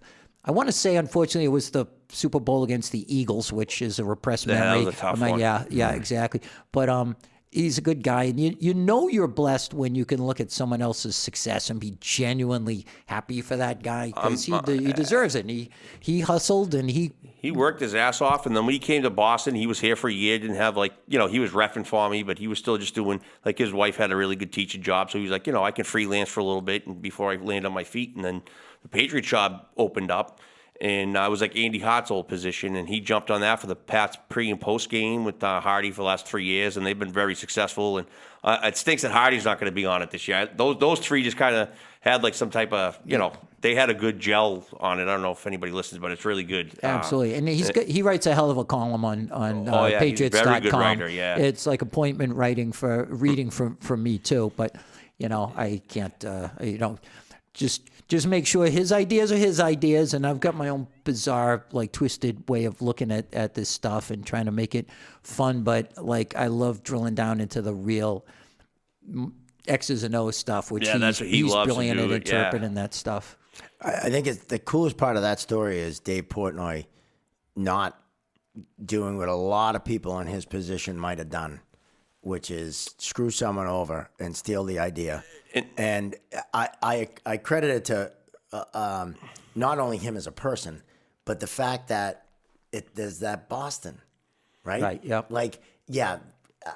Not all of us are the same, but we don't typically fuck people over that are ours, right? Like our people, right? Yeah. And that's the testament to him in being, again, authentic and true to yourself. Easily he could have done that and not even blinked an eye. And no one would have done anything. The other cool thing about this one is the time. It says 2:12 on it. He just made that, he just put the 12 in for Brady, right? 2:12, like Brady. Yeah. And he just picked the time in the in the quarter. And when Kraft did he put this sign up, the big sign, and when they did all the reading and stuff, it was 2:12 left in the. And Mike's like, I just made that time up. He's like, it's for Brady. No kidding. Yeah. Really? That's awesome. Yeah, so he's just he just made the time up for Brady. That's fantastic. Yeah. So what time was it where they were down 28-3? Right? It was the whole quarter they were. And one of my favorite things to do every year is on March 28th. Break out that shirt. Yes. Post the stuff on there to remind everybody what it is, and that just destroyed Atlanta. Oh my God! That franchise just never recovered. And I listened to Ernie Adams on Julian Edelman's podcast, and he's done 2 episodes. Fantastic. And that was really good. Fantastic. And he pointed out there have been 3 teams that they have faced in the postseason that scored 500 or more points. And the first one was the Rams in 2001. They held them to 17 points. That's incredible. Atlanta, they beat them. And then the Rams in 2018, who they held to 3 points and they never got in the red zone. Tell me again that this coach is only good because he had a great quarterback and because he cheated with spy cameras and whatever. Everyone that says Brady or Belichick, they both played their role perfectly. And they complemented each other. Could Brady still be a great quarterback somewhere else? Of course. Would Belichick be great with a different quarterback? Of course. But the fact that they got married together, because the universe brought them together, that, it was catching lightning in a bottle. Yeah. It was like getting struck by lightning while you hit a scratch ticket. You're never going to see that again, Never. that combination for 20 Never. years. And success. even Andy Reid and Mahomes, and I fucking hate the Chiefs, but and obviously they're great, but they're not Brady and Belichick. Right. I'm sorry, they never will be. And they might win 1 or 2 more, but they're not. Then no one's gonna do what those two did for as long as they did and as successful as they did. Not in any sport. You're absolutely right. It's hard enough for a band to stay together, a duo. I mean, Right. even I'm a big yacht rock guy. even as we speak, Hall and Oates are like suing each other. Yeah. There are restraining orders involved. How can Hall and Oates not get together? What is Oates going to go off on his own and just be Oates? You know? But like these two guys, because they're both hyper competitive and driven, not against each other. And they didn't. There's an old Reagan quote about how it's amazing what you can accomplish when people don't care who gets the credit. Right. And those guys weren't fighting with each other to say, no, it's all me. It's him. And then 20 years into it, or maybe 18 years into it or so, it started to fall apart. Okay, that's going to happen. It's a long time to be listening to the same person. Right. It really is. And I never needed those guys to be like FaceTiming each other at night. No, you hang up first. No, you hang up. I want you to be the last night. You know what I mean? I didn't need them to go like hang out and watch like Hallmark movies together under the same blanket at Christmas. Like just get along, figure out ways to beat the people who are the real enemy. And I got asked so much about it that it hit me at some point. I've spent more time contemplating the nature of the relationship between these two men than my own marriage. And it's been 31 years coming up. Like, I don't mind, whatever. We don't need to think about it. It's fine. Like, we get along. We had a beef and it's over. Like, but those two, it was so picked apart and analyzed. Like, no one ever cared.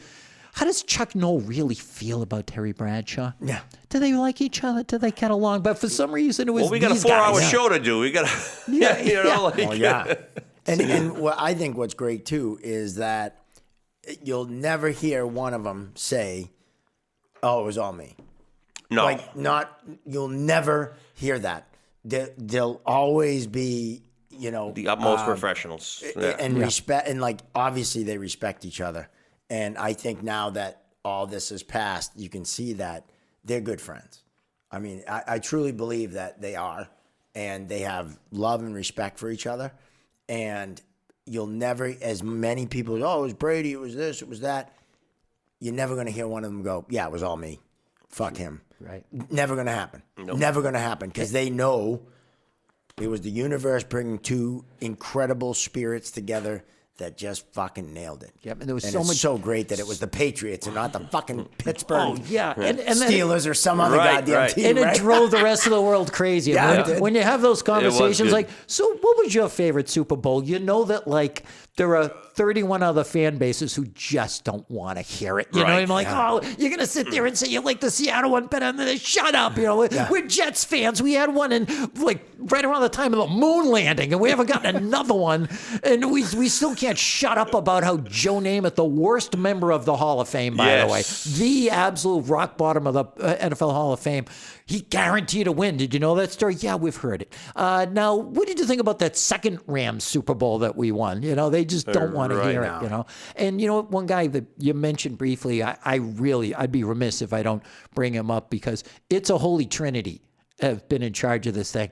And what Mr. Kraft has done, and by the way, the Boston media hates that I only call him Mr. Kraft, and I don't call him, because I'm not worthy of calling him by his first name. Love it. Although I did get permission to call him RKK, but I'm just going to throw it out there for real. But no, what he did to save this team. It's in From Darkness to Dynasty how it was gone. This team was They were going to Hartford. Yeah. They were.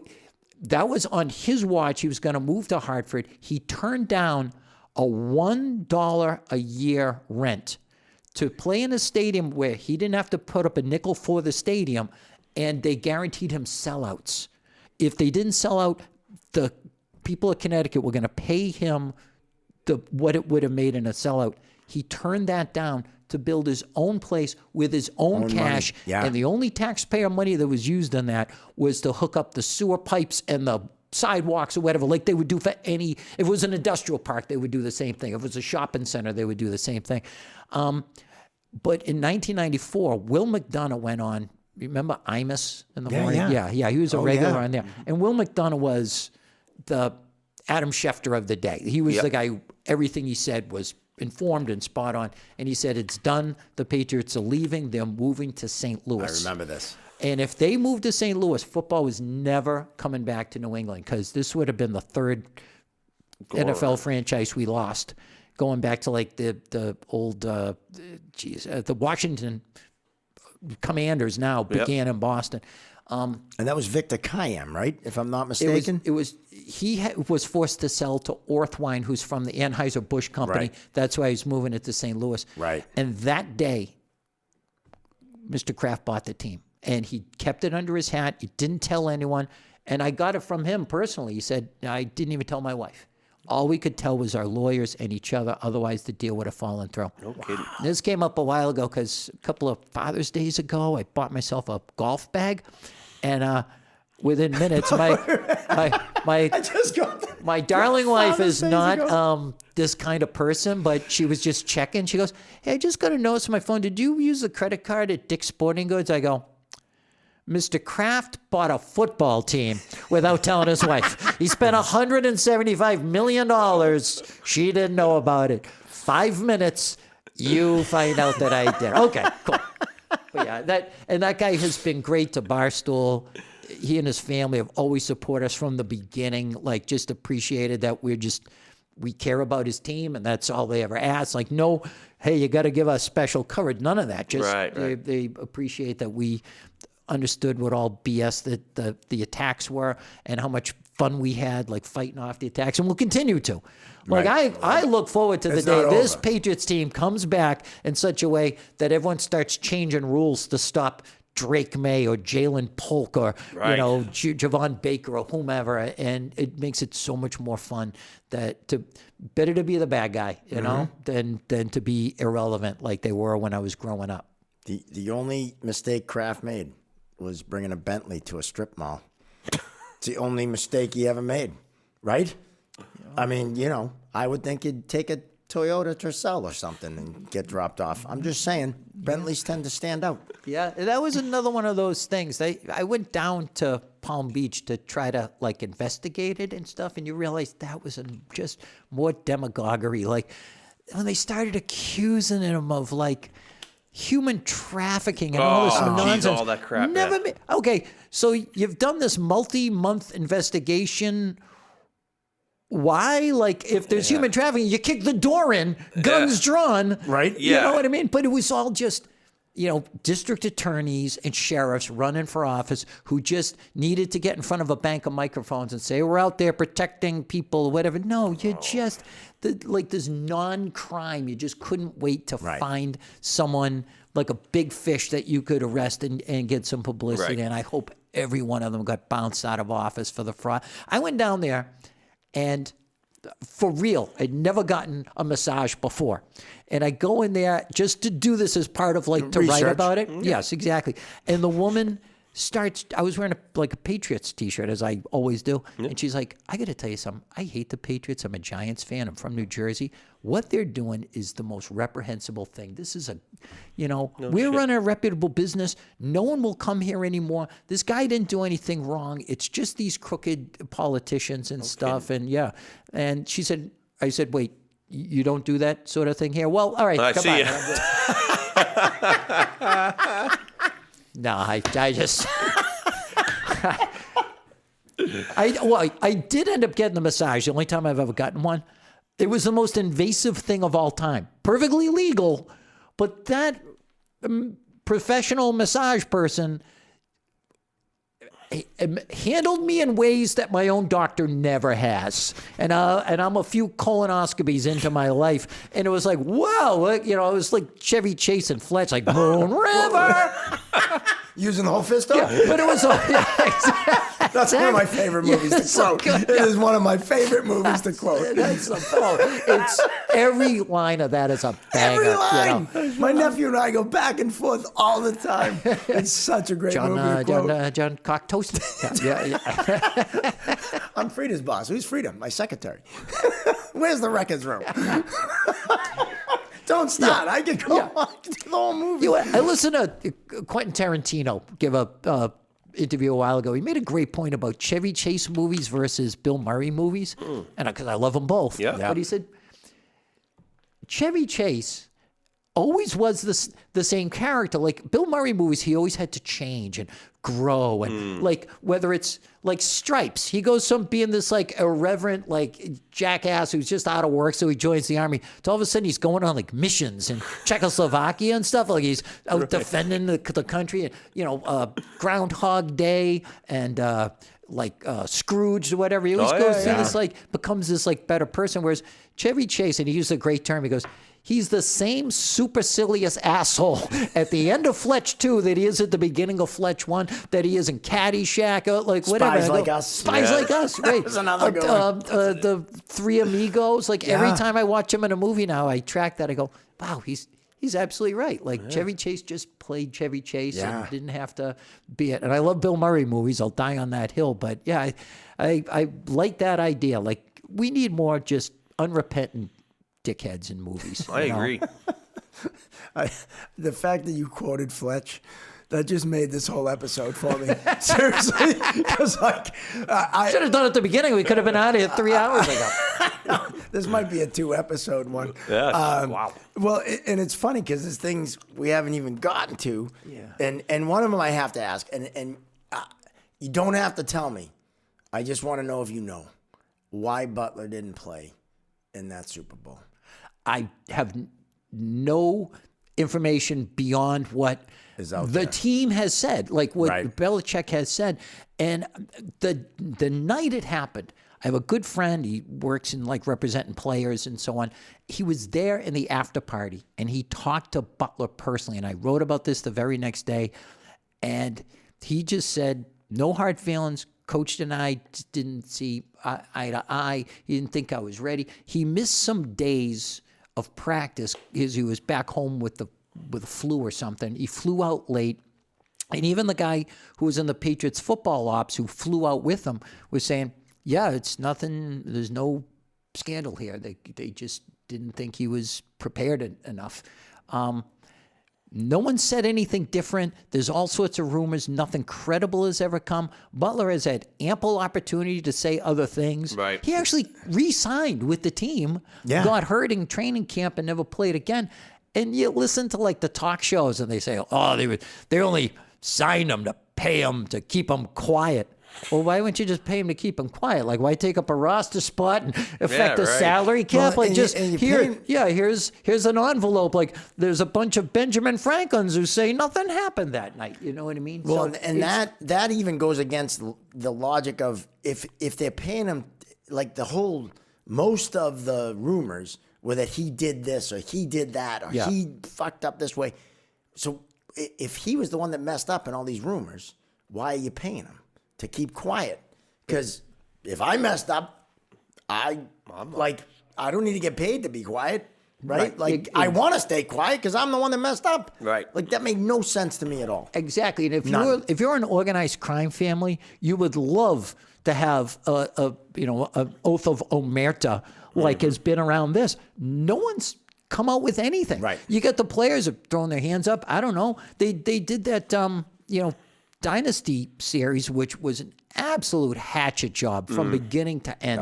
That thing was like, it was like if your high school yearbook, instead of being called like the valedictorian or onward and upward, if it was called puked, and it was just who puked and when they puked and why they puked, and here's an interview with the custodian who had that green stuff that cleaned up the puke. It was like, I thought there was some success in the middle of there. Right. I timed it 12 seconds talking about the 2003 and 2004 championship seasons, the best back-to-back seasons in the history of the NFL, and they got one play each, and that was it. And they tried to drill down into the Butler thing. They found nothing. Nothing. There was nothing. There was something to be They there. spent a whole episode on Deflategate, didn't they? Yep. They went from and then they won in 2003 and 2004, but then Spygate happened, right? Oh, Spygate. Yeah. They said, And then they did that. And you can't gloss over the Aaron Hernandez thing. You can't. No. But it became a true crime podcast for like one episode. Right. You know, The whole it was just that. And what are you like- going to do? And it was all they could do to not like have Belichick like holding the murder weapon for him or whatever. It was insane. Like, Yeah, and every time they interviewed him, they made it out like he was a tobacco executive, on 60 Minutes. true. Yeah.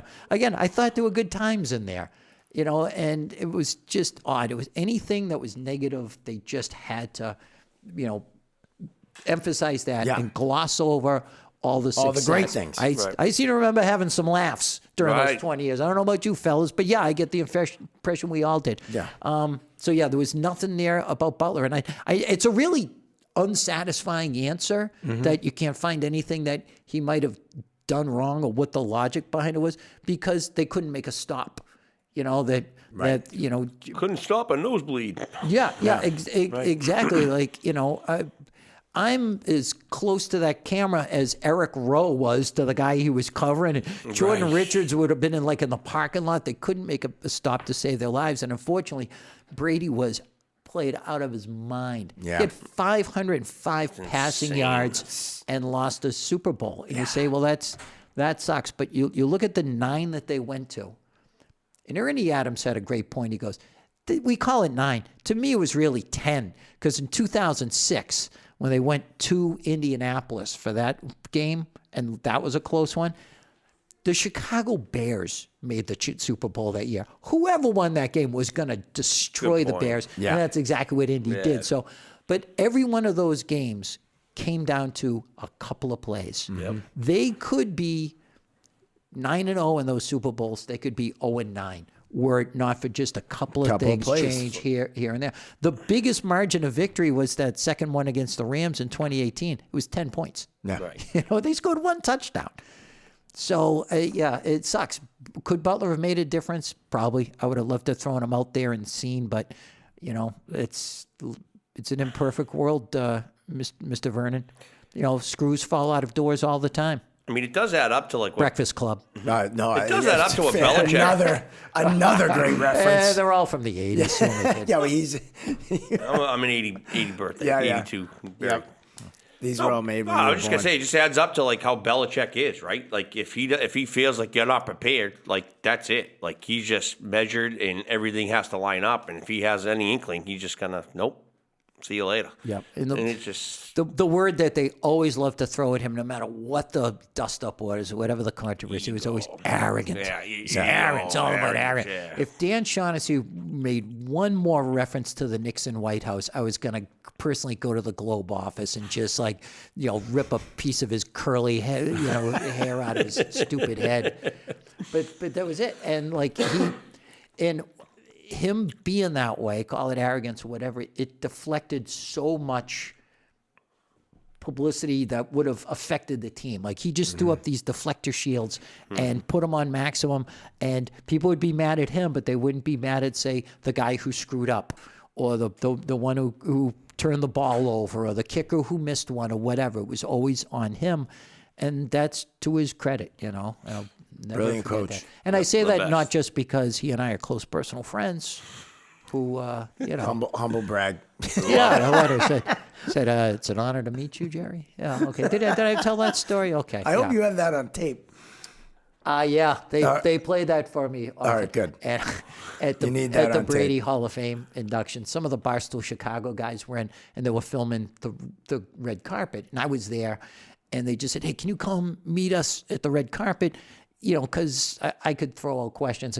You present me with Jason McCourty. I got 5 things I can ask him about, whatever. So I was just being useful. And towards the end, Brady's walking by, and everyone's shouting at him, every camera, whatever. And they're trying to get his attention. And I have this, it's my pinned tweet. He says, how's it going? Nice to see you, Jerry. So, I went, what? I think I turned to the camera. I think I said, take this file, save it, mark it, save until I delete. I want to play it on constant loop at my funeral, which might be tonight. I don't know. And yeah, I had no idea. That's so he cool. knew my flipping name. And did you spend time with them though? I mean, some. No, I didn't really go to the press conferences and that kind of stuff. I Yeah. could, but it's not really what I do. I'm just trying to glean comedy out of covering the Patriots. Not so tell me about that third down throw.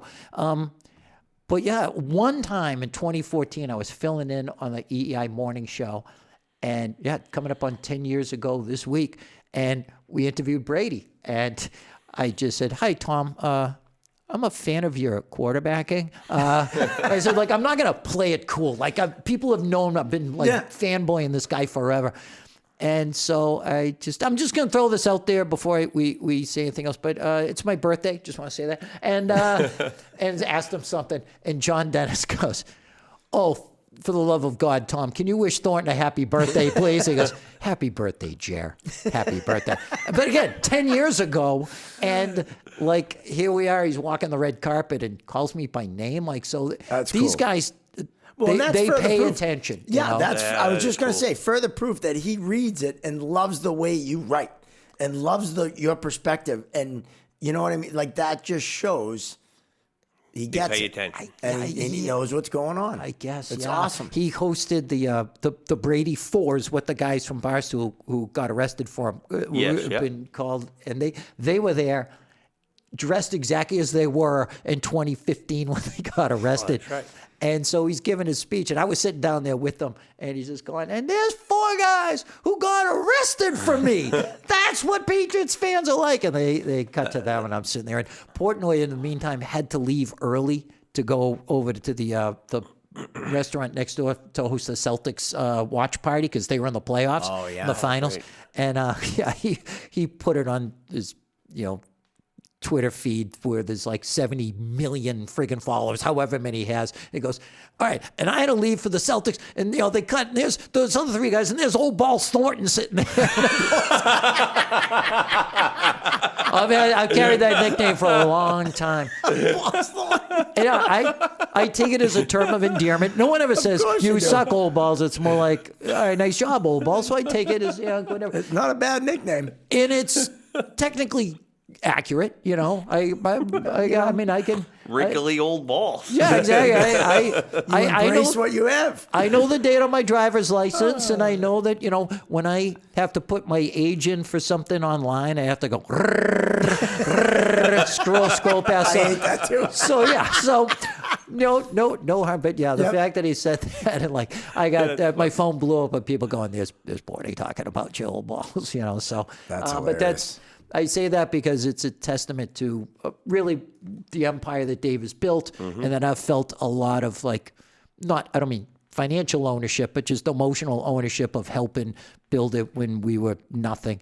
To the empire it's become, to the point where the most celebrated athlete in North America is saying, "These guys got arrested for me," and calling me by name and crap. It's What a a story. crazy ride, and I'm absolutely now unqualified to do any other job. Like who would hire me? What am I? Why would you want to do any other yeah, job? exactly. That's why Right? I have to hang on to this one. That's why every Patriots game, I'll be up at 5 o'clock in the morning writing about it for 4 hours, which literally I do because that's kind of the signature thing that I've been doing all along. Because when people tell me, "Hey, I like reading your stuff," it's such a friggin' blessing. It's like, okay, I take pride in this, but also I never want to stop earning it. I never want to just start Mail it taking it in for and- granted. Mail it in, right? absolutely not. A lot of way more accomplished people go through that period of life where they just start coasting, where just like you're an actor and like, "What? I don't need to read the script. Just sign me up." Yeah, exactly. right. And that's not me. It's not us. And it's great to have people give a tuppenny damn about anything that you do, and to spit back to you something that you wrote or whatever it's a crazy feeling. So between that and doing comedy, like I need nothing else, It's awesome. But Absolutely awesome. if again someone wants to hire me to be the handsome old ball silver fox in some movie, that I'm still willing to do that. I have a part for you in my movie, Penalty Box. I'll put you right in there. You'd be great as a coach, one of the coaches. Oh yeah, I wrote a movie about the East Coast Hockey League where I work, and for 5 years, and it's called Penalty Box, and it's out there. Someone Someone should make it. If you want to read it, I'll send it to you. I send it to a bunch of people. Everyone loves it. It's just a matter of getting it in the right front of the right people. And but you, I was saying a coach second all ago, I day. don't need to read the script. I'm at that stage. I don't need to read the script. I'm in. Mark I'm gonna Riley read- writes a hockey movie. I'm renaming one of the coaches Old Balls. There you go. That's who we're gonna There call it is. Old Balls coach. Seriously. Coach Old Balls. doesn't Balls Thornton. doesn't even have to have a character name. It No, could just be that's right in the credits. Old Balls Old Thornton. Balls. I'm serious. I'm calling my writing partner tomorrow and going, we got to change one of the names of the coaches to Old Balls. I take back Seriously. what I said about I don't need anything else. I need this like I need Yeah. oxygen, Mark. We got you playing Old Balls. We got Pat Shea going to play me in the movie. I'll play the ref. It's all coming. It's all coming together. It's all coming. No, it's I got a role for you. All right. You're going to be one of the supervisors. That's just a. Am I going to be a dumb assistant like No, Pat Shea? no, not the dumb assistant. We're in Pat Shea. We're Yeah. doing a YouTube series with him, and I play the coach, and he's my assistant coach, and all he does is parrot shit, and it's actually Pretty really funny. freaking funny. I love really it. funny. I go, I already got an assistant. He goes, you do? Yeah, you. Yeah, far be it for me to give you notes. But if my character could dress like Don Cherry, I would be very. all day. I'll buy the outfits. Who? All We day. got to make this movie. I love that. That's Coach Old Balls dresses like that. I see him right in my mind with the foot on the dasher, with the penny loafers, the special penny loafers. love This is him going to so be much. brilliant. I'm sorry for you. You didn't get to live through the Don Cherry years. One of the all-time great characters who ever came through here. That '78 Bruins team that was so overmatched. They didn't have a lot of great skaters or talent. They had some. You know, McNabb was a great goal scorer, whatever. But Cherry just got more out of those guys than anybody I've ever seen get out of a team. And he was a quote machine. He was hilarious. And I'll never forget him in a video that I watch every once in a while on YouTube, talking about my all-time first sports hero that I fell in love with, which is Jerry Cheevers. If there's one game you want to win for the whole marbles of the history of the world riding on it, Jerry Cheevers is the goalie you'd want to have in net. I'm like, oh yeah, I got the awesome. Cheevers mask and the figurine. Oh, we at all home. did. Oh, Yeah, gee, I had the Chivas great. mask. Yeah. Wore it every time I played goalie in street hockey. Oh, absolutely. I've got one on the bookshelf at home. To the Irish Rose, that's like the leg lamp, is in Christmas Story. She would love to throw it out, but it's too Not important to happening. me, Yeah, It's not exactly. happening. Man, this was awesome. I mean, honestly, we could do this for another 3 hours, but we got to wrap this up at some point. We didn't even talk about what I did yesterday. Didn't even talk about it. Okay, Which is crazy. I feel guilty. I feel no, like I've just been, no, we just got been into rambling it. on. We'll film it on the ride home. Tell it on the ride home. We got into it, and it just kept going. And I did a little something for the show yesterday.